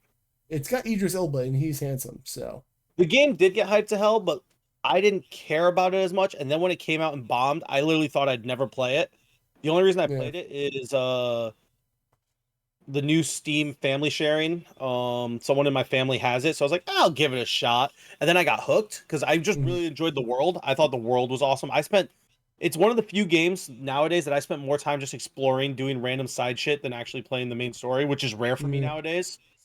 So that's why I think it's a great game. I would put it in A tier myself. Do I gotta start tiering games again? Shit. I'm keeping my list of stuff because we're gonna have an end of the year tier list. I just gave up on it because like, listen, I'm just gonna be honest. People are crybabies. Is why. Oh, they're such crybabies. The second like I put a game that they feel like you only put it in B and not like S, I'm like, me arguing with you over Final Fantasy X too. I know. I'm just like, dude, like, listen, it's just an opinion piece, man. And then this last one will piss everyone off because of opinion reason. I think South Park Fractured But Whole is a C tier game at best. That's a common opinion I've heard. Really? Yeah, I've heard nobody normally like. People tell me it's really good. Nah, Stick of Truth was a good one. I love Stick of Truth. I am not a big South Park person. I've watched one episode of South Park. I don't care about the show. Stick of Truth, S tier game. I loved my time with that game. Right. Fractured But Whole, I can't finish it. I get bored halfway through every single time. Yeah, I wanna try that. And then what was the new one? Snow Day. I heard that was like some weird ass thing. It's supposed to be like an online multiplayer game. I wouldn't even consider it as part of the same games. Yeah. I just hear people most people who like Stick of Truth also love Fractured But Whole. I'll try it. But it's on Game Pass now. It's fine. It's not a bad game. It's just boring. It bores me. There's sections that just bore me and I just can't finish it. It doesn't hook me like Stick of Truth. Fair. We got through every game I've played basically this year. Aaron just like saying Fractured But Whole over again. True. Yeah. I could have definitely shortened that, but I chose not to. FBH. All right. I'll run through my things in reverse order here. All right. Crash 1 and 2. Hey, I played Crash Bandicoot 1 and 2 again. I played the remakes. I know people don't like to dabble in frame rates because everyone says it's overrated. I gotta say, those games being at 30 frames per second make them kind of insufferable. Like, there are so many times I want Crash to jump or animate or move, but he just won't. And the depth perception, I know, like you say it in 3D platforms all the time, like, I just can't tell where he's gonna land, dude. Yeah, buddy. They're not bad games. You gotta kind of overcome their hurdles. But I just finished 2, and that is some of the most infuriating levels ever designed in a game. Like, not bad, huh? No, I don't know if bad's the word. Frustrating is the word. Like, I beat the levels that I felt like accomplished, but holy shit, some of them, like, it's like I'm telling you, it's the frame rate. It is just being at 30, like, he just moves at this weird sluggish way where you think he's gonna do something and he just doesn't. Like, it's annoying. That being said, they're still pretty decent games. Okay, those are quick. Pinball Spire. Aaron, I don't know if you saw me stream this at all. Did you? Maybe? Yes, I think I did, actually. Did I? So, the developer calls this a pinball Metroidvania. I remember you talking about it. I know I've seen you talk about it on water. So, yeah. So, I'm going to be real. Calling it a Metroidvania is a bit of a stretch. It's really not. It's like a board-by-board pinball room where every room's got its own little, like, puzzle of, like, a ramp to hit or collect these letters. Did I finish it? Yes, I finished it on stream, actually. I know, surprising, I finished games off stream. But, like, you really get in a room, and then you just figure out how to get out of every room, and then it launches you to the next one. This one you have to hit the letters slow time, and then you move on to the next one. Metroidvania is a real stretch. It's just a bunch of pinball. Yeah, and I love me some pinball. It's a good time. This would frustrate you, Rasper. I promise you it won't, because there are power-ups to, like, help you guide your shots and stuff. The only room that was frustrating was one with the planets, because you had to, like, knock them to spin them out of the way to get stuff done. That was the only thing I ever got frustrated at. I have a question, Chaz. Is there a video game that you enjoy? Yeah. Just trolling, bud. Just trolling. No. It's a good time. I'll say this. Is it the best pinball game ever? Probably not. However, it's a really good pinball game. So so if you fall, you don't instantly die. You go back. no, it brings you back to the board that you were at before. Oh, okay, that's kind of cool. I actually like that. Whoa, whoa, whoa, whoa! John says Kevlar's bitch and moaning. He wasn't even talking to me. How dare you? Actually, wasn't. Yeah. Yeah, suck it. Anyway, games, just bad games. I like fuck you, Aaron. Go play your weeboo wife simulator again. You let me enjoy my waifu simulators and leave me alone. Raster says he likes the concept, but he'd be screaming "get in the hole" too much. Listen, I'd say that for many reasons a day. I was gonna say that's a daily conversation for me. That's just a Tuesday for me. Pinball Spire is real good. What else is on my list here? Pinball Spire did that. Okay, I replayed Enter the Gungeon. That was like the last game I played when I was like on my last stretch of like layoff time earlier this year. Gungeon's good. I like to rotate through my roguelikes. I know I play RoboQuest a lot, but I also like to cycle through them for time killing. I got on the Gungeon subreddit. I've beaten this game twice. I'm like 10% done with the game. There's so much shit in this game to unlock and see, and like people are like doing like things called rainbow runs and I'm like, the fuck is all this? And like there's characters to unlock I've never seen. Fuck. I want to play Gungeon. However, I want to play it like co-op with somebody, but it like from when it came out, it only does like local co-op. Unless you do Steam remote play somehow. That's weird. But I don't know, but I want to do that. If you have an idea on making it work, maybe I'll try it. Yeah, no, it's really good. If you can get the game cheap, you know what, Aaron? I feel like you would like the game. So hold on, enter the. It's $3 if you want to go get it. Chris has it, so I have it in my. Okay, well there you go. We can work on that. So there's that. It's a good game. Family Library is actually good now. I wanted to do that, but I heard that if somebody gets banned in a game or something, you also do, and I just don't know if I can trust people. I don't think that's true. I'm pretty sure it's just the account gets banned. That's worse. Great. No, like the person whose account is playing the game gets banned. You're still playing on your own account. Like if I'm playing Enter the Gungeon from Chris's library, it's still on my account. Raster, I get that you gotta go. Please be sure to download the episode when you're done. Pick up from where you left off. Have fun. You don't want to miss the rest of the content, brother. All right. But yeah, and I'm pretty sure it's like that's like you would only get banned on your account. Like I don't think that's how that would work. I don't know. That's rules. The main event of what I've been doing is a Gears of War mini marathon. And by that I mean I've been playing one and then playing something else and then playing the next one and playing something else so I don't get burned out. I'm finally on 5 right now. I wanted to do a Gears of War mini marathon because I played all these games co-op with a friend. And I was like, I don't know any story beats of these games because we played them co-op and we were just like talking the whole time. So I went back to play these games. And I got to be honest, this is not a spoiler. Actually, it is a spoiler, but Gears of War 3 came out how many years ago? You had your chance. Other than Dom dying, I can't say the story is the biggest thing in Gears of War. It's a lot of bro chacho shooting and pew-pewing. That being said, it's a real good time. I like Gears of War a lot. I'm excited for E-Day to come out. I am going to keep cranking through 5. Not to go back. You get banned too if it's via cheating. Because then they think your account, since you're in the same family, will also be cheating. All I'm seeing is based on cheating. Now, if they get banned for saying bad language, then it's you could get banned too. It's only for cheating. It's to make sure that the whole family's not cheating. Chaz, I'd have to go find that Q&A thing, and I'm looking, and I don't know how old that was, so I'll never find it. Okay. That being said, so yeah, Gears of War, real good games. I'm learning as I'm going. They keep getting better with time.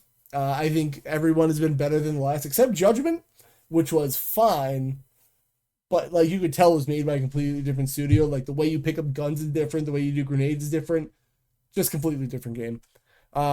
Gears of War is real fun. And you want to know what weirdly inspired me to do a mini marathon of this? And I feel John getting ready to roll his eyes. Is I was playing Fortnite, and I got Kate from Gears of War as my character, and I was like, you know what? I don't know anything about her, and I was like, I'm gonna play through all the Gears of War games again. And that was it. That's amazing. Speaking of Fortnite, listen, I still like that game. I'm in the rut you're in, where like I don't want to play it unless I'm playing with somebody lately. Yep. Like I'm still on that. yeah, I'm having even like Black Ops 6. I'm like, oh, that looks really fun to go do, but then I'm like, I'm gonna play 2 matches and be bored because like unless I'm playing with somebody, Yep, it's that's why so I don't play any hard. of those games anymore. Yeah, it's just so hard to play anything online lately unless I'm playing with somebody. And the skin prices in Fortnite are stupid now. Oh yeah, everything went up. I think I They're told you 20 bucks a before. skin. Fuck that, dude. Well, I think I told you before. Even V-Bucks are more expensive now. Like Yeah. if you go What to are buy they? them in the Oh, store, they are they went in limited $3 or $4 up. supply? They in limited supply. We're gonna run out of V-Bucks. Like fuck that, dude.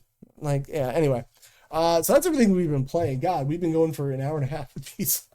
Hell Uh, yeah. I guess we'll do the okay. list today. Today we save the lists for next time. I mean, it depends on. I don't care how long I want to go, but yeah, we should probably do news. So, do you want to do Gauntlet then? I say unless you want to save Gauntlet for next time, because either way it's going to be a long Gauntlet. All right, Because I'll take there is 1, 2, 3, 4, 5, 6, 7, 8, 9, 10, 11, 12, 13, 14, I have at an least idea. 15 games that we need to look up scores for at least. All right, I'm gonna make a poll for the chat right now. If you're watching live, that's great. If you're listening on audio, just vote in your head and pretend it counts. We probably, yeah, we probably don't have time to do both of the segments we got planned. So there's a poll up right now. We're gonna go through the news, I think, and then I'll check the poll when we're done. Whether you guys want us to do the Gauntlet or the newer segment idea I had, which is where I'll find a top 10 list of something video game related online, and me and Aaron will sit and discuss it. Sometimes I'll even use like GPT to make us a list if I can't find one, which actually worked out pretty well. So the poll is up in the chat. Go ahead and vote on that. Me and Aaron will run through some news. I don't know how much of the news. Yeah, I don't care. That's fine. Hell yeah. You can do either. All right, so let's just start with the news. I looked through some of it, and some of it I saw it works. I didn't get to read a whole lot. But remember that time Conquered came out, that brand new game Conquered, Aaron? Yeah. Super cool. Was on like on sale for 2 weeks for it, and then less than a week later being told, yeah, you have to remove those signs. What is wild about that? And this, I don't want to get into like a you goddamn liberal rant, but like it is not their fault that the game failed. Like they sent that game out to die, then they literally killed it in 2 weeks, and then now PlayStation, who bought Firewalk Studios, just closed the studio. Like this is not any of the developers' fault. Like it sucks, and like they get punished. Like it's wild. Like I can't believe I've never seen a game go online and go offline 2 weeks. Not even. I think it was like 13 days. And like it wasn't even 2 full weeks. The thing about it is just like I just don't like it's not the time for a hero shooter. And I know like everyone says one thing and mean the other. Everyone says they want like a game with no DLC and microtransactions, but like we're kind of trained now to like if it's a multiplayer game, it's got to be free. And like I'm scumbag of that too, because the problem with me in online games is that I don't know if this game's gonna be around in 2 years and you just pull the plug. So I don't want to spend money on it. So that kind of sucks. Chad says games as a service needs to die. I don't think they need to die. I think everyone needs to stop making one for the sake of making one. Like that's the problem. Like they're just doing it because they see dollar signs and they don't think about it. That's the bigger issue. And they do it worse than ones that are already out half the time. Like, I'm sorry, if you're gonna do something like this, you have to be as good as Fortnite at selling stuff. Yeah. Like, I want the game to be if it's going to be free, which it should be free at this point because that's what we expect. Whether it should be or not, that's besides the point. It should be extra stuff that we pay for. We shouldn't have to. Like, I hate pay to win, and so many games do pay to win, and it's just, I don't know. It's just, I don't know, man. The era of paying for an online game for me is dead. And like, I know, like somebody tried to, like, I got into it with a guy at work who plays like mostly online games. He's like, what you would call the more casual. He's like, yeah, but like once you beat a single player game, it's done and over with. Problem is, if I want to replay it, I can anytime. But like, yeah, you know, it just, I don't know, man. It kind of sucks. And I just think it sucks for the workers because they just did what they were told. And like, I just want to know at what point the executives start getting in trouble. Like, I don't know what Marvel Heroes was, but there was a I don't Marvel like remember. city builder type game that Anitra liked Okay. that got canned, and she's still mad about it to this day. If she heard me say that, she'll probably come out yelling. Marvel Avengers Academy. She just That, yelled in the other room. there we are. So sucks to be conquered. I feel bad for the devs. It's just I mean I don't really think it was gonna sell well either way because I think we're just over hero shooters, man. I feel like this was like a 2016 thing. Yep. That sucks. Oh well. All right. Sorry about Firewalk. Hey, do you remember Rayman that we were talking about, Aaron? Yeah, Rayman. Woo! So apparently, there's rumors going around that Rayman is going to be getting a remake of some sort, which I just find it funny because they like Ubisoft just went on a thing about how like the new Prince of Persia Lost Crown 2D platformer didn't do well in their eyes. So like they're just like, I hate how like all these different like publishers are like, this game made us $2 million, but it didn't do well because we expected it to make $2.7 million. Yeah, they gotta That's set what their happened with Midnight expectations. Suns. Midnight Suns, it's not first, but like after a little bit, made money. They made a solid profit. Right. But we're not good. They gave a sequel bait that we're not going to get because it didn't perform up to expectations. It's not enough profit, Aaron. Literally, and it's so aggravating because, like, again, you know, this is me being personally mad about it. I love Midnight Suns. I bought it twice. I have it on PlayStation and Steam. I love that game. It's just it sucks because it's funny because Ubisoft is like in the spot where like they're losing a lot of money. They're thinking about selling, and they're like, why can't we make money? We don't know what people want, and people have just been screaming at them for like 10 years to like make Splinter Cell, and they're like, so you want a Splinter Cell cameo next to it? It's like, no, we don't want that. They're like, you do though, and then they wonder why it's not working out. I shed on next to it before. That game is fine, but like Call of Duty exists. That's the problem. Like it's just Call of Duty. It was going to Marvel's Heroes. It was a Diablo clone. 30/70 split revenue. I don't know what that means. It was around where Disney bought Marvel. Disney canceled the game, caused the devs to go bankrupt. Blah blah blah blah blah.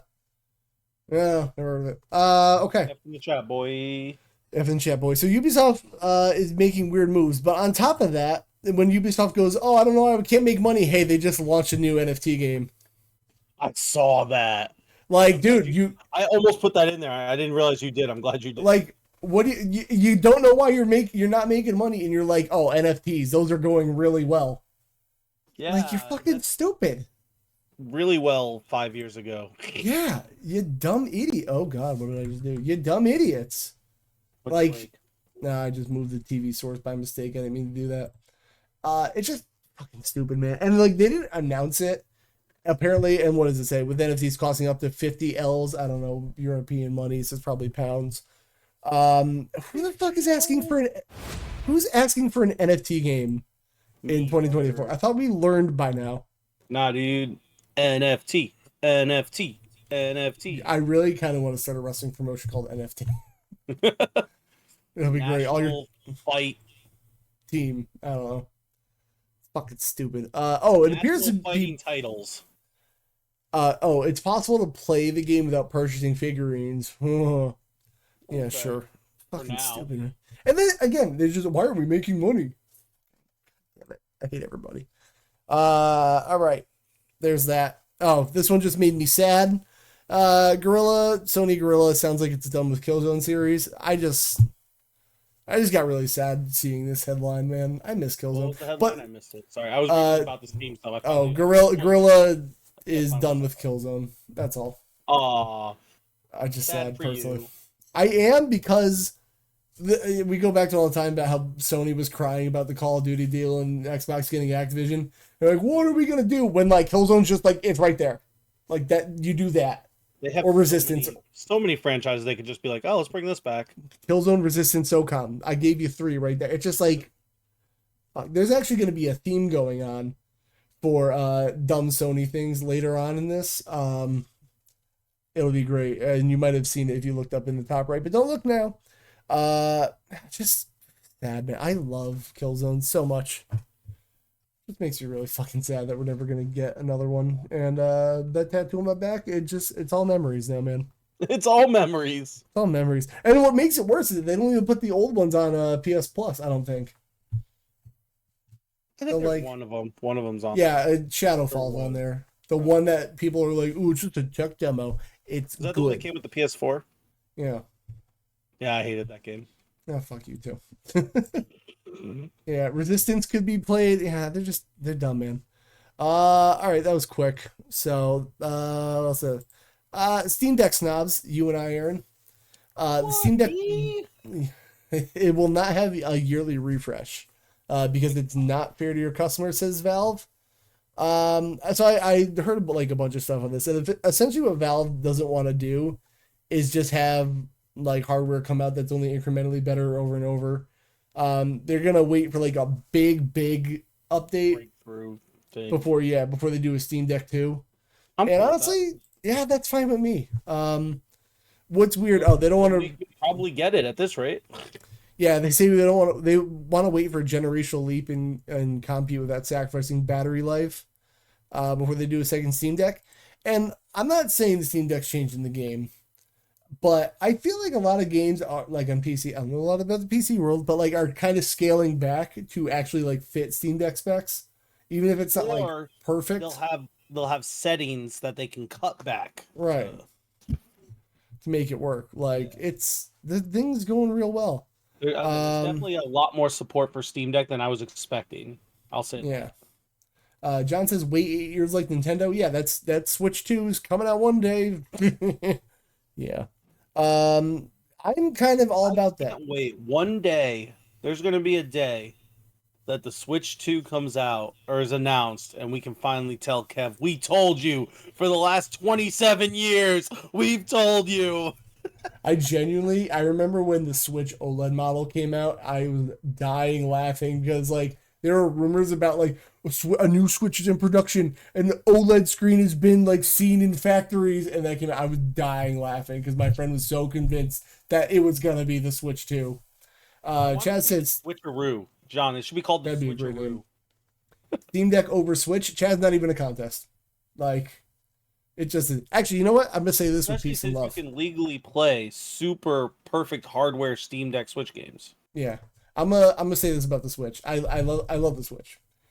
I left my Steam Deck at my little brother's house like a month ago, and I was like, "Fuck!" I was playing at my work breaks and stuff, right? So I was like, "All right, I'll bring my Switch." Man, it doesn't hit the same. It just doesn't, man. It's good for like those Nintendo exclusives, but like I think I had like I was playing something that's on Steam Deck and Switch that I have. I can't remember what it was now, but it was just like I was playing it, I was like, it runs like shit. It just runs like shit, dude. I can't remember what game it was now. John, thank you for the bits. Zero desire to play Switch. The only reason I play Switch is to play like Mario Kart or Mario Party with friends. Yeah. It's still great for Nintendo exclusives. I'm never gonna take that away, but like, you know, I understand that there's always a reason to own a Nintendo console because there'll always be some first party exclusive. Yeah, no, like it's still a great thing. The Switch crawled so the Steam Deck can run. I'm not taking that away from it, but like, I just the whole gimmick of the Switch was like you're sacrificing like performance for portability, and like now that the Steam Deck came out and it was just like, yeah, what if you got both though? And now I'm like, okay, well you did it. I like that. That's it. I can play Hogwarts Legacy on the go. Hell yeah. Oh, going back to Mortal Kombat 1, no way that game should have even been released for the Switch, ever. Have you seen it? I remember seeing those. Did we look up gameplay of that? Those were fun. Oh my, like, it runs like shit. It's like horrifying to look at. Better than the way it runs on Switch. Yeah, like, it just runs terribly. And like, I will say this is kind of how the first one ran on the Steam Deck at first. Like, it was a little choppy like this and it crashed a bit, but like, you know what the sad part is? It kind of doesn't look bad here. And now it makes you look like a liar. I mean, it works. It's just, it runs crappily. Like, I remember playing 11 because it was on sale for like $3 on the Switch. You shouldn't do that. Oh god, look at that lag between the finisher. Yeah, I don't know how it came out. I mean, it works, I guess, but you know, whatever. Job. Yeah, it works. Not well. I'll take it back. I was a little too mean. Chad says, I've been slowly playing less Nintendo exclusives since Wii 3DS. They lost you as a customer, that's you. I'm still in on Nintendo first parties. It's just the games are too expensive. There's so many good like Nintendo exclusive games like Fire Emblem, Mario, Zelda. Like, yeah, it's annoying that they never go on sale. It's very annoying. Well, that's what my battle with Pokemon right now. We've been down this road. If you've been to my streams, we're like, I kind of want to, even though I said I'm kind of done with turn based, but this is before. Just go back. It's Pokemon's different. Pokemon's turn based, but it's its own thing. Right, but the thing is, it's just so, it looks so soulless. Everyone's telling me to play Arceus, and I need to do that because apparently it's very different. But I look at Scarlet and Violet, which I know you said are fun. But there's just something dead in the soul of those games that I look at. I mean, your character's just still standing there like a derp-ass. It's just hard to get me to want to pull the trigger at them, I think Scarlet and Violet are great. Breath of the Wild and Tears of the Game, okay, I know what you meant, are mostly overhyped crap. I still say those games are overhyped, but they were still good. I say there's a difference between being overhyped and being crap. They're not crap. Like I said at an hour ago, probably. Final Fantasy VII, one of the most overrated games of all time. I still think it's an S-tier game. It's still overrated. Yeah. Most people say it's the greatest game of all time. I don't even think it's top 20, but it's still an S-tier game. Objectively, Nintendo makes good games. They just do. You gotta flop every once in a while, but they make good shit. It's a reason to have a Switch just on that. Yeah. It is hyperbolic. The Breath of the Wild and Tears of the Kingdom I liked, but I don't want those Zelda games again. I was saying, I'm good. Of the Wild, overhyped. I still think it's an an A-tier game. It's still a good game. It's not crap. I mean, there's always going to be a hater out there. I would know. Everyone thinks I am one. So there's that. Speaking of the Switch, I don't know what's left on the Switch, but Xenoblade Chronicles X Definitive, whatever the title is, Xenoblade Chronicles X is finally coming. Did you ever play this one, Aaron? I've never played a Xenoblade. I will tell you it didn't hit for me, but this is the one that was locked on Wii U, and its big gimmick, mechs, dude. I thought they all had mechs. No. Well, you're playing on the planet you're on is the back of them. I don't really know. I'm gonna be honest with you. I've heard good things. My issue is the stuff I've heard about the gameplay makes me not want to play it. But I'll try it eventually. The gameplay lost me. It's very may not own them, so yeah. The gameplay of Xenoblade lost me because it's you might it actually reminds you a little bit of KOTOR, where you're hitting actions, but an animation is going on. Okay. So you might like it. I don't like that. I will say, I feel like if I played KOTOR for the first time today, I wouldn't like the gameplay. I just like it because of nostalgia, and I played it as a kid. Well, all right then. Never mind. So maybe you won't like it.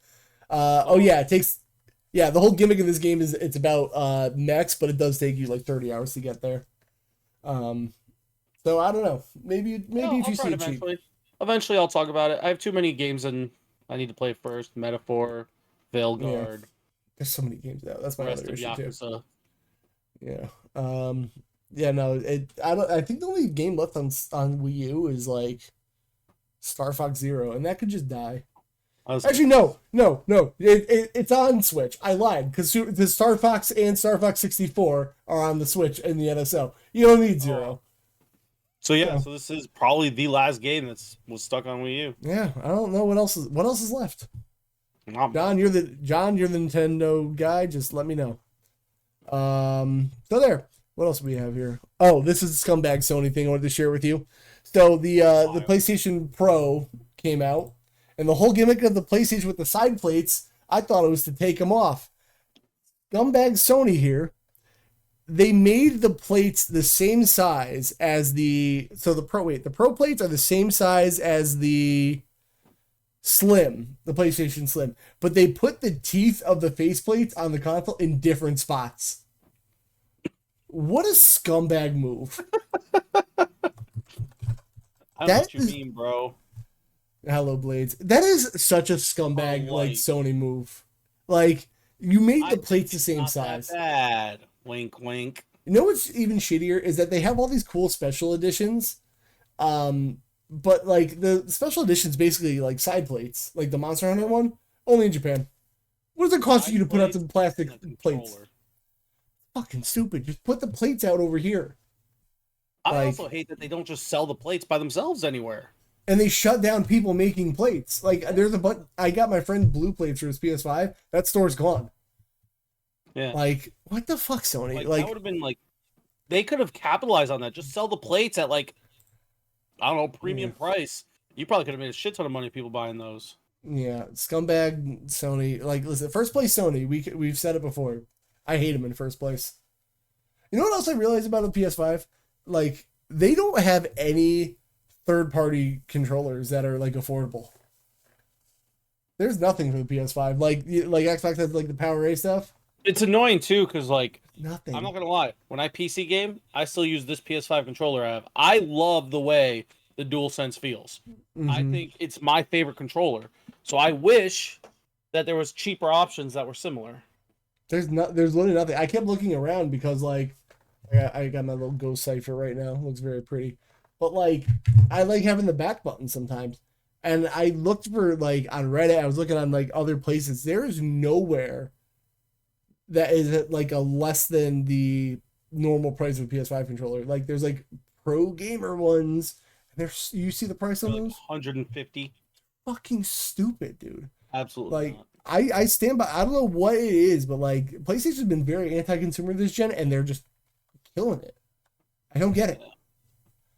You know it's bad when me, Mr. Sony Pony himself, sells his PS5 because there's no point in having one. Yeah, and then like Blade said, no disk drive on the new one. Which listen, you guys got to embrace the digital future. I know you don't want to. I've even done it finally. Yeah, the fact that there's no stand, that's stupid. You need like the fact that you need a stand to make the thing work is wild to me. Like it's just I don't know, man. Yeah. But they're so anti-consumer this gen, but like they're killing it. And like again, it's just like they decided they were like, man, let's take all the worst parts about Nintendo and make it worse. Yeah, I used to call Nintendo the Apple of games, and like Sony's doing this. There's just no reason to get a PS5 right now. The consoles are dead. Chaz, consoles are not dead. They've been all right. I gotta go off on that. People have been saying consoles are dead since 2005. No, they're not. There's stupid people like me who just want to plug in a box and go. They're not gonna die, unfortunately. Like there's too many people who don't want to fuck with settings. It's not true. It's not, because they're still making them. So not only making them, but they're still selling well. Like whether we want to say it's good or not, there's still people that are buying them. Yeah, unfortunately, fortunately, there's too many people who have kids and they just want to buy a box that just plays the game and they don't have to think about anything. That it's just there's too many people who don't want to sit and fuck with settings and they do not care. Like they'll spend the $299 on a Switch or a Series S and go on their way and be very happy. The consoles aren't gonna die. You know what? Here's a good thing. If consoles are dead, then so are Roku sticks. They're still selling Roku sticks, but smart TVs are everywhere with all the apps in them. And look at that. People just want to buy a stick and go. And the funny thing is, I find there's so many people because I don't work for Walmart, but I work in Walmarts, and those Rokus. Oh, every day while I'm trying to do my job, someone's like, "Do you work here? Can you get a Roku out for me?" No, I can't. Leave me alone. Yeah, like there's plenty of other ways to watch this. If people buy a stick because they know what it is, the consoles aren't going anywhere. It's not happening. I thought everyone had a smart TV. I got a smart TV. I got a Chromecast in one of mine because it doesn't do like Chromecast stuff. But that's it. Consoles aren't going anywhere. Like it just ain't happening. Please don't be true. What did you do here? Oh yeah, Ubisoft apparently it's a rumor. There's a rumor is planning to after Shadows to release an Assassin's Creed every 6 months ish. No, that was why they went away in the first place. And that was every year, and they were having issues. Yeah. Every 6 months. Yeah, I just saw this and I was like, please don't be true. Like it's a rumor, so we don't know, but. Insider claimed that Ubisoft has released Assassin's Creed every 6 months for the next 10 years. Yeah, okay. Why are we making money? The original Assassin's Creed. Okay, it's just going on about things. Yeah, the rest of the story was just It's not whatever, gonna happen. but You know, it will happen, and I bet. To be fair, I bet they mean like maybe a lot of spinoffs, like the 2D ones and like dumb that's my shit. guess. Like, because they've already been talking. I think that was part of the reason Valhalla had so much different DLC is they were testing different styles of games, Yeah. and like they already talked about how they're planning on not making every game like an Origins, Odyssey, Valhalla. They're gonna have one like that. Then they want to have one that's like short, simple, kind of like the older ones. They want to have They'll have an Assassin's Creed hidden picture game, a trading card game, maybe an NFT. I don't know, fucking whatever. NFT. Chad says, I don't think we'll see consoles in their current form after the PS6 Xbox Series 2. They'll just be Sony and Xbox on take on the deck. Yeah, I think I will say I think most consoles are going to go the hybrid model. I agree to that.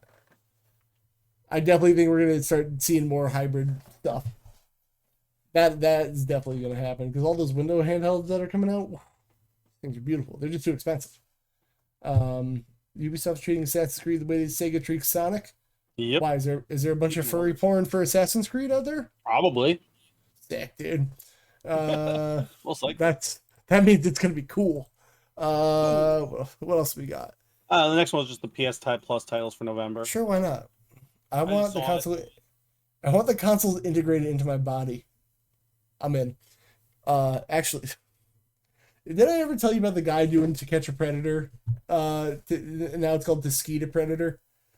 No. All right, I gotta show you. This is a guy called Skeeter Gene doing the To Catch a Predator thing, and he calls himself Skeet Hansen. One of the catches he went on, the predator was talking about shoving a switch up the person's ass, and he was just like, I don't think you can do that. And he goes, maybe you just meant the Joy-Con. Like, and they caught the guy, and they were like trying to ask him like, so did you mean the whole console, the Joy-Cons?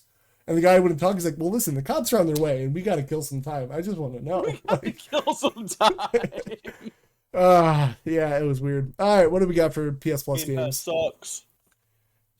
Everyone can put me down on this, by the way. If Game Pass goes up $1 more, I'm out. That's wild. 20 is my limit, dude. It's too much. I'm out after. So, all right, PlayStation Plus games. Hot Wheels Unleashed 2. I'm gonna play that. I've actually heard the Hot Wheels games are pretty good. I also heard that. Ghostwire Tokyo it's a game. I've heard it's very average. It's not great. It's not awful. It's a game. Yep. And then I don't know anything about Death Note Killer Within. It's from the Death Note anime. I have no idea. I've never heard of it. It's the day one release. Oh, this must be the one I saw that's supposed to be like it's basically like one of the same concept as Among Us. What is it called? Like social deduction game. To find out who the bad guy is. Neat. Okay. Yeah. Well, that's those are games. We usually talk about it. Yankees. Okay, go on with the Yankees thing. This is mostly video game. Like, watch this video. This is insane. Mookie. So it was the Dodgers catches a ball in foul territory. This fan grabs his glove, opens it up, starts pulling the ball out, and the other fan grabs his other arm and holds him up. So how does that go into the play though? Like, does that count as a foul? Auto out. Fan interference. Auto out. Okay. What if it's a home run and a fan, like, the guy was going to catch it, but a fan reaches out and catches it, like, to the stands? There's rules depending on where it is and how it happens. It's either a ground rule double or out. It just depends. It's very umpire decision. I would be like, nah, you get a free. I don't know what I do actually. Yeah, but that's weird. But yeah, no, I just thought this is why Yankee fans get such fucking bad reps because of people like that who are drunk assholes. This wasn't like the first or second inning, by the way. That dude, this is the playoffs. This is the World Series. The cheapest ticket for the World Series in nosebleeds is over $1,000. That was front row. That was probably a $2,500, $3,000 ticket that he paid to show up and in the first or second inning get kicked out and probably banned for life from the stadium. You know what? Deserved it. So. Oh, he absolutely deserves it. I just don't understand how you spend that much money and then do something that stupid. Because it's about them now. Oh God, I hate it. I hate people so much. I was just aggravated, and I saw that, and I was like, I need more people to see this and see how stupid it is, and why whenever I say I'm a Yankees fan, why everyone always gives me an attitude. I'm like, but I'm not like them. Oh yeah. I'm not like the other fans. Bro, they're That's me. so bad. I hate them so much. All right, and then we got some Pokemon leaks. I knew this. Listen, the comeback episode was going to be long, kids. You know this. You sent me the whole Twitter account. Yeah, that's what I said. Like, I said, we don't need to go through them. It's a lot, but like some of the stuff that I saw as I was going through, they have literal like full builds of like the older games. They have a whole bunch of leaks of like the origins of the games, like when I can't think of the word right now, but like when they come up with the idea and then pitch it, they have like those pitch ideas and stuff. Okay.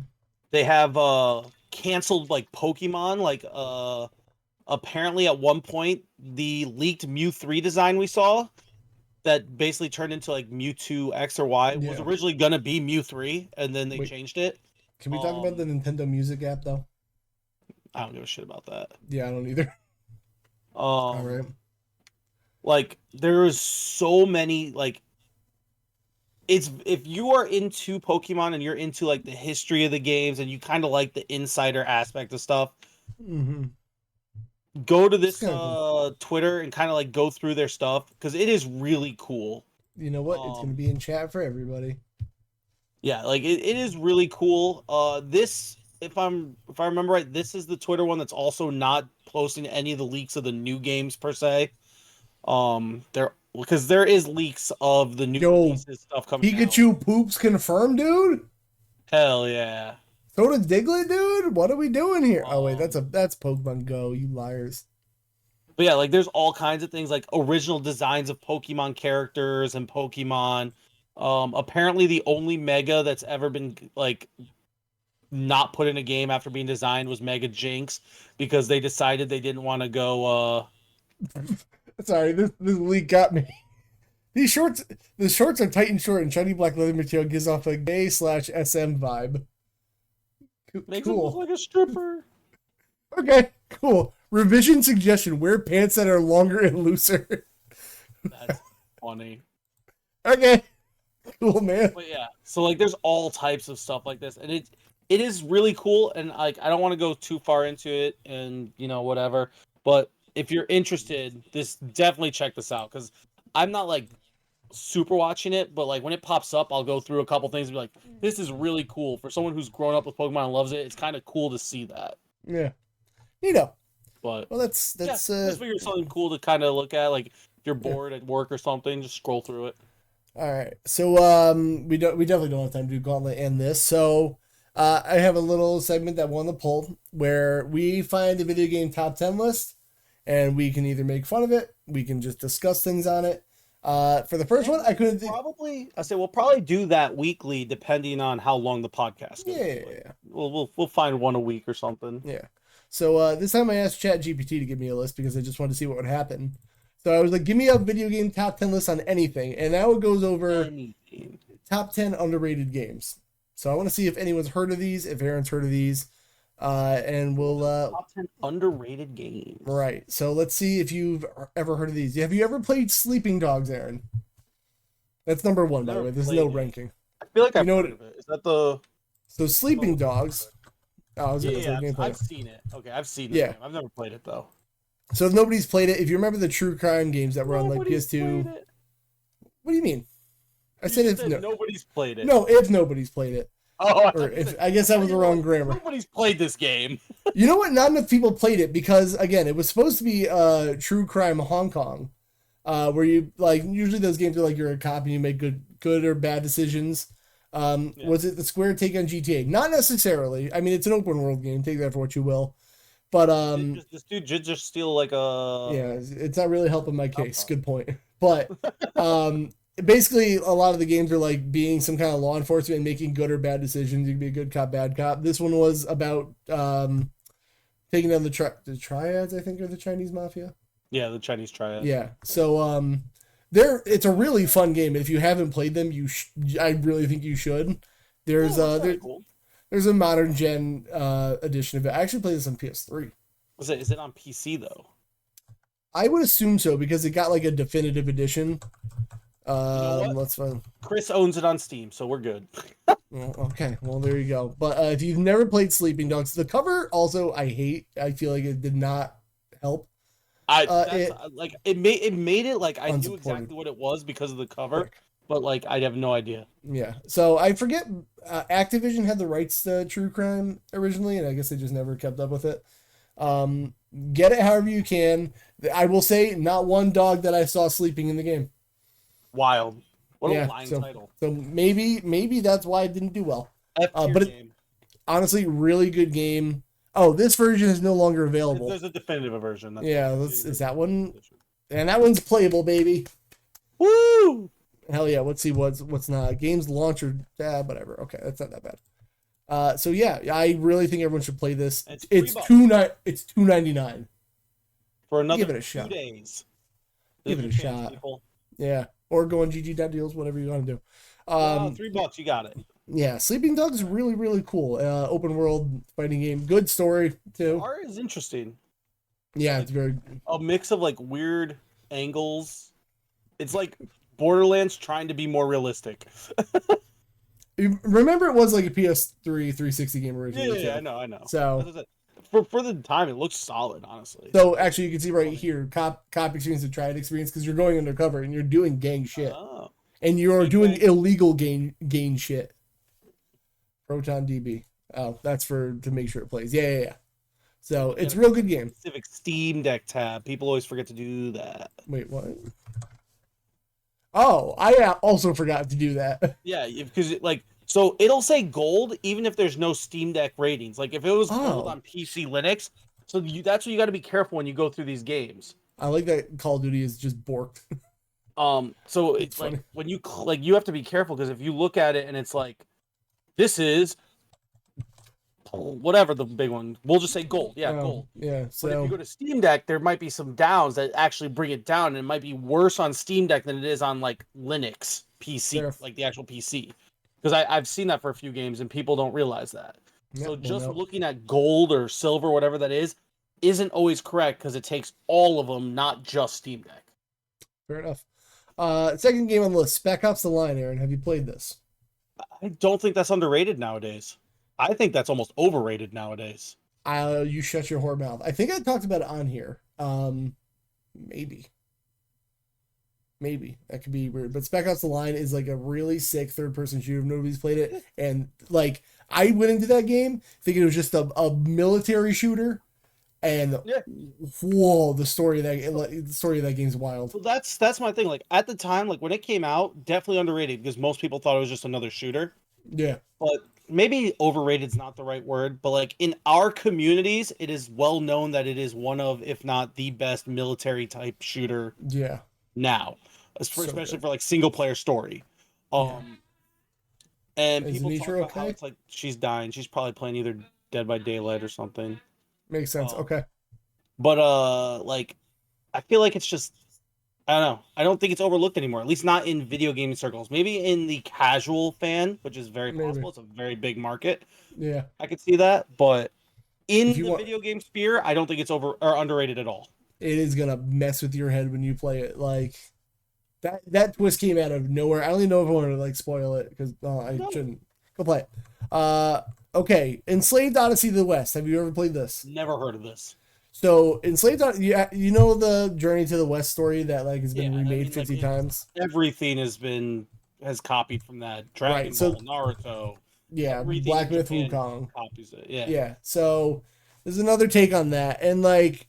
I remember it being like one of those underrated gems. How old is this? 360 PS3. Yeah, 360. It was like an earlier game, and like the whole gimmick of this game is that you play it. I forget his name. Monkey, I think is his name, that's too obvious now that I think about it. And he has to save this girl, and she puts a collar on him because she doesn't trust him. So you can't be too far away from her because the collar will kill you. She'll set it off. So like. There's a lot of puzzles involving like how to get her across safely because she's scared of stuff to like get her across. So the game kind of becomes like a kind of an escort mission the whole time, but without being really annoying. It does it really well. That being said, I would probably still give this game like a C or a B. Like, well, it's underrated and still be average. Yeah, it's not gonna blow your mind, but if you ever saw it for cheap, I would say play it. Like, it's worth now trying. I literally never heard of this in my life. It's also very green. There's a lot of green in this game. I see that. Let's see. Like, I don't know if it shows the collar on his neck right now. I don't remember when you get her.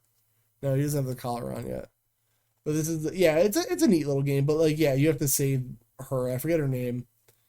But it's neat. If you find it cheap, I would say play it. Cool. It's definitely worth playing. Based on Journey to the West. Yeah, that story's been remade a lot. What else we got? I would say that story has inspired probably at least 50% of all modern stories. Yep. It definitely has. Okay, this one, I don't know if you've ever played. Have you ever heard of Vanquish, Aaron? It's number 4 on the list. Never played it.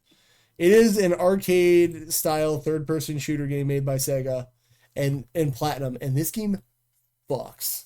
Like, it is so fast-paced. It's all about like getting a high score and how fast you can get through the levels, kind of thing. Not for me, man. Dude. Just try it. If it goes on sale all the time. It just play the campaign. You don't have to like go get a high score or whatever. But like just like adrenaline pumping, fast-paced thing. I got a remake release and I heard it sucks ass. Chaz, what do you like? What do you like? No, the Vanquish is cool, man. I love this game. I haven't played it, but I actually played it on like PS3. But I wonder if it's on the Steam Deck. Vanquish. Steam. Let's see. You all thought I was a hater. Steam Deck. Verified, Aaron. $5.99. It's kind of expensive. All right, let me help you out. Hold on. Vanquish.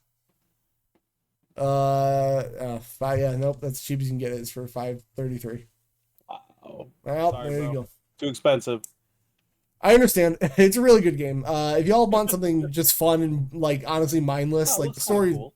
Yeah, the story's nothing crazy. There is definitely like a there's a certain era of like PS3 360 that this game just like strikes. That's and, like it just you could just look at a game and be like, no, it's from that era. Like this is it. I don't know how to describe it any other way. But it's good. Yeah, it's a good cheap game. D4 Dark Dreams Don't Die. What? I've never heard of this in my life. I think the D games, which are hilariously named, they're like horror games. Very like I remember D was on like Saturn and PlayStation 1, and I've never played any of the others. But apparently there's a fourth one, and I don't know anything about it. Is a ghost. Yeah. So a quirky episodic mystery adventure by Swery that's bizarre, memorable, but sadly cut short. I've never played a D game. Oh my God, we got a raid. Lee Wind, hello with the raid. We don't welcome. I don't have alerts on for the podcast. Hello, Murphmate. Hello, Raiders. Welcome to a live podcast recording. You're towards the end of it, so I will tell everyone and remind them. Make sure you subscribe to Frenemy Fire on all your favorite podcast services, and you can hear the whole episode. We've had a long old day. Hello, OG the Olive, Murphmate. Make sure all of our links still work too, because we have. I don't know. We'll figure that out. Hey, there's the podcast. You guys go download the episode and catch it back up. We love you. Thank you for the raid. I love you. If you ever played D4, let me know. D4 specifically. I've never really played these. Yeah, let's look up D video games. It looks like something I'd probably try. It looks very point and clicky. Yeah. D video game series, a horror themed interactive movie and adventure game. Interactive movie. I don't know about that. That's my favorite. FMVs. This seems like something I would watch Stitch play. Specifically Stitch, and that's his job now. That's his job. Bulletstorm. I know that. Oh, have you played it, Aaron? Yeah. How do you feel about Bulletstorm? Because this is one of those games where like I say I'm gonna play it all the time, and I just have not. It's all right. Feed me some info on it. It's been a long time since I played it. Okay. I remember I enjoyed my time with it, but I have zero desire to ever go back and play it. It's fun, kind of stiff. You can play Duke Nukem in it. Well, hell yeah, I'm in now. Lewine, thank you for rating and running. I appreciate you. Download the podcast episode on your favorite service when you get a chance. It'll be up probably tomorrow. I remember this coming out, and it was just like shitting on Call of Duty. That was like their whole marketing campaign. Yeah, I just remember I enjoyed playing it, but I was like, I have zero desire to ever go back and play it again. I don't see it being something I'm gonna try 50 times over, but I wonder if I own it because I feel like I probably bought this game for like stupid cheap. Something. Yeah, or like gotten away. What are you talking about? So Olive, hello, welcome to Frenemy Fire number 1. Number 2, we're doing a little segment where this time I asked ChatGPT to give me a random top 10 video game list, and it gave me top 10 underrated video games. So I'm just going through and we're seeing. Oh, we are going through them and how we feel. I gotta own Bulletstorm on something, right? Probably not, knowing you, dude. How can I not? Because you're wild, crazy. No, I've gotta have it on something. I feel like even like Bulletstorm, I have it on the PS4. Look at that. Well, look at that. I guess I'm gonna have to try it now. No, I have too many games to play. Tomorrow? What's tomorrow? Tomorrow's Thursday. I don't even have to play stuff tomorrow. Bulletstorm full clip edition is on Steam and it's $40. $40? I'm going on GG. No, I don't believe that. GG.deal. It's an old game. Hit me with Bullet. Is it playable on the Steam Deck, Aaron? That's the most important. That's good enough for me. Sometimes shows mouse, keyboard, or non-Steam Deck controller. All right, that's fine. Bulletstorm, $4, baby. Oh, full clip is cheaper. There you go. All right, well, maybe I'll do that then. I'll try that. Easy, clean, easy. Now this one is more of a John and what this? Yep. Well, I didn't even say the title yet, but it's Eternal Darkness. I know you didn't say it, but I refuse to play it. Why do you refuse to play Eternal Darkness, Aaron? A game I've never played. I know. Why? Are you scared of it? For me. You're scared of it. Aaron's scared of it. I feel like it's scary. All right, Aaron's a baby. I've never played Eternal Darkness, and I don't think it's ever gotten a re-release in any form. I know it's good. Like, it is actually a good game. I have a friend that played it. There is a guy in a powdered wig running around with revolvers that are glowing, Aaron. This looks sick. What do you mean? Think it does. I think you're a liar. All right, so Aaron, tell us how you got traumatized by Eternal Darkness when you were a child, because clearly there's something in your brain that like you're not willing to share right now. Nope, nothing. What aren't you telling me? Can you just tell us? No, we're good. Anyways, next game. I just need to know. I've never played Eternal Darkness. Eternal Darkness is a classic, John says. Played it multiple times. Never been re-released. Yeah, I don't know. I don't know what's going on with that, but I never played it. Alpha Protocol. I have never played this. You would probably like this, actually, Aaron. Really? I saw an RPG. I was like, that's not what I had in my mind when I started. You want to know the way I've heard it described to me? I've heard of it described to me as we have Mass Effect at home. I'm in. That's all you need to say. Like it's like not decision. Mass Effect. I'm in. Yeah, it's like decision making, a third-person shooter RPG. Like, let's get to some gameplay. Like, kind of slower pace in Mass Effect, but like it really plays like it, and like the acting is not as good. But I heard it's actually kind of charming. So maybe I'll give it a shot. Let me see if I can get on anything cheap. What's it called again? Alpha Protocol. It was in that weird time where they were just putting generic names of words as game titles. Like, I love that. I don't know. I kind of it's $15 on Steam. Oh, look, go on GG. I bet you can get it for $1. Bet you $5. I'm just looking on I just want to see the Steam. It's playable on Steam Deck. $14. Setup required touchscreen, minor graphic display issues, and some functionality issues. I ain't paying $14 for nothing. I'm cheap. All right. What else we got? The Saboteur. Okay, this I don't think is any re-release right now, but set in World War II Paris, this open world game is unique art style that allows for fun, stealthy gameplay against Nazi occupiers. Yeah. So the gimmick behind this game, which it's like it's first person shooter, but when you started it's what? It's on PC. Is it on Steam? Yeah. Oh. I thought it wasn't on Steam. Apparently it said it came out March 7th, 2024. Oh, it must have gotten a re-release recently then. So see how the game's in black and white right now? When you liberate the areas from the Nazis, it becomes color, which I thought was super neat. Cool. Yeah, I've heard it's a really fun game, and like, this is definitely the era when like I think Activision publish this, but because it wasn't like an online shooter, they were like, we don't care about it, and they kind of sent it out to die. One of those games. So I always wanted to try this again. And now I feel like I'd give it a shot. I'm surprised Chris doesn't own it. He probably does. I bet if you ask him.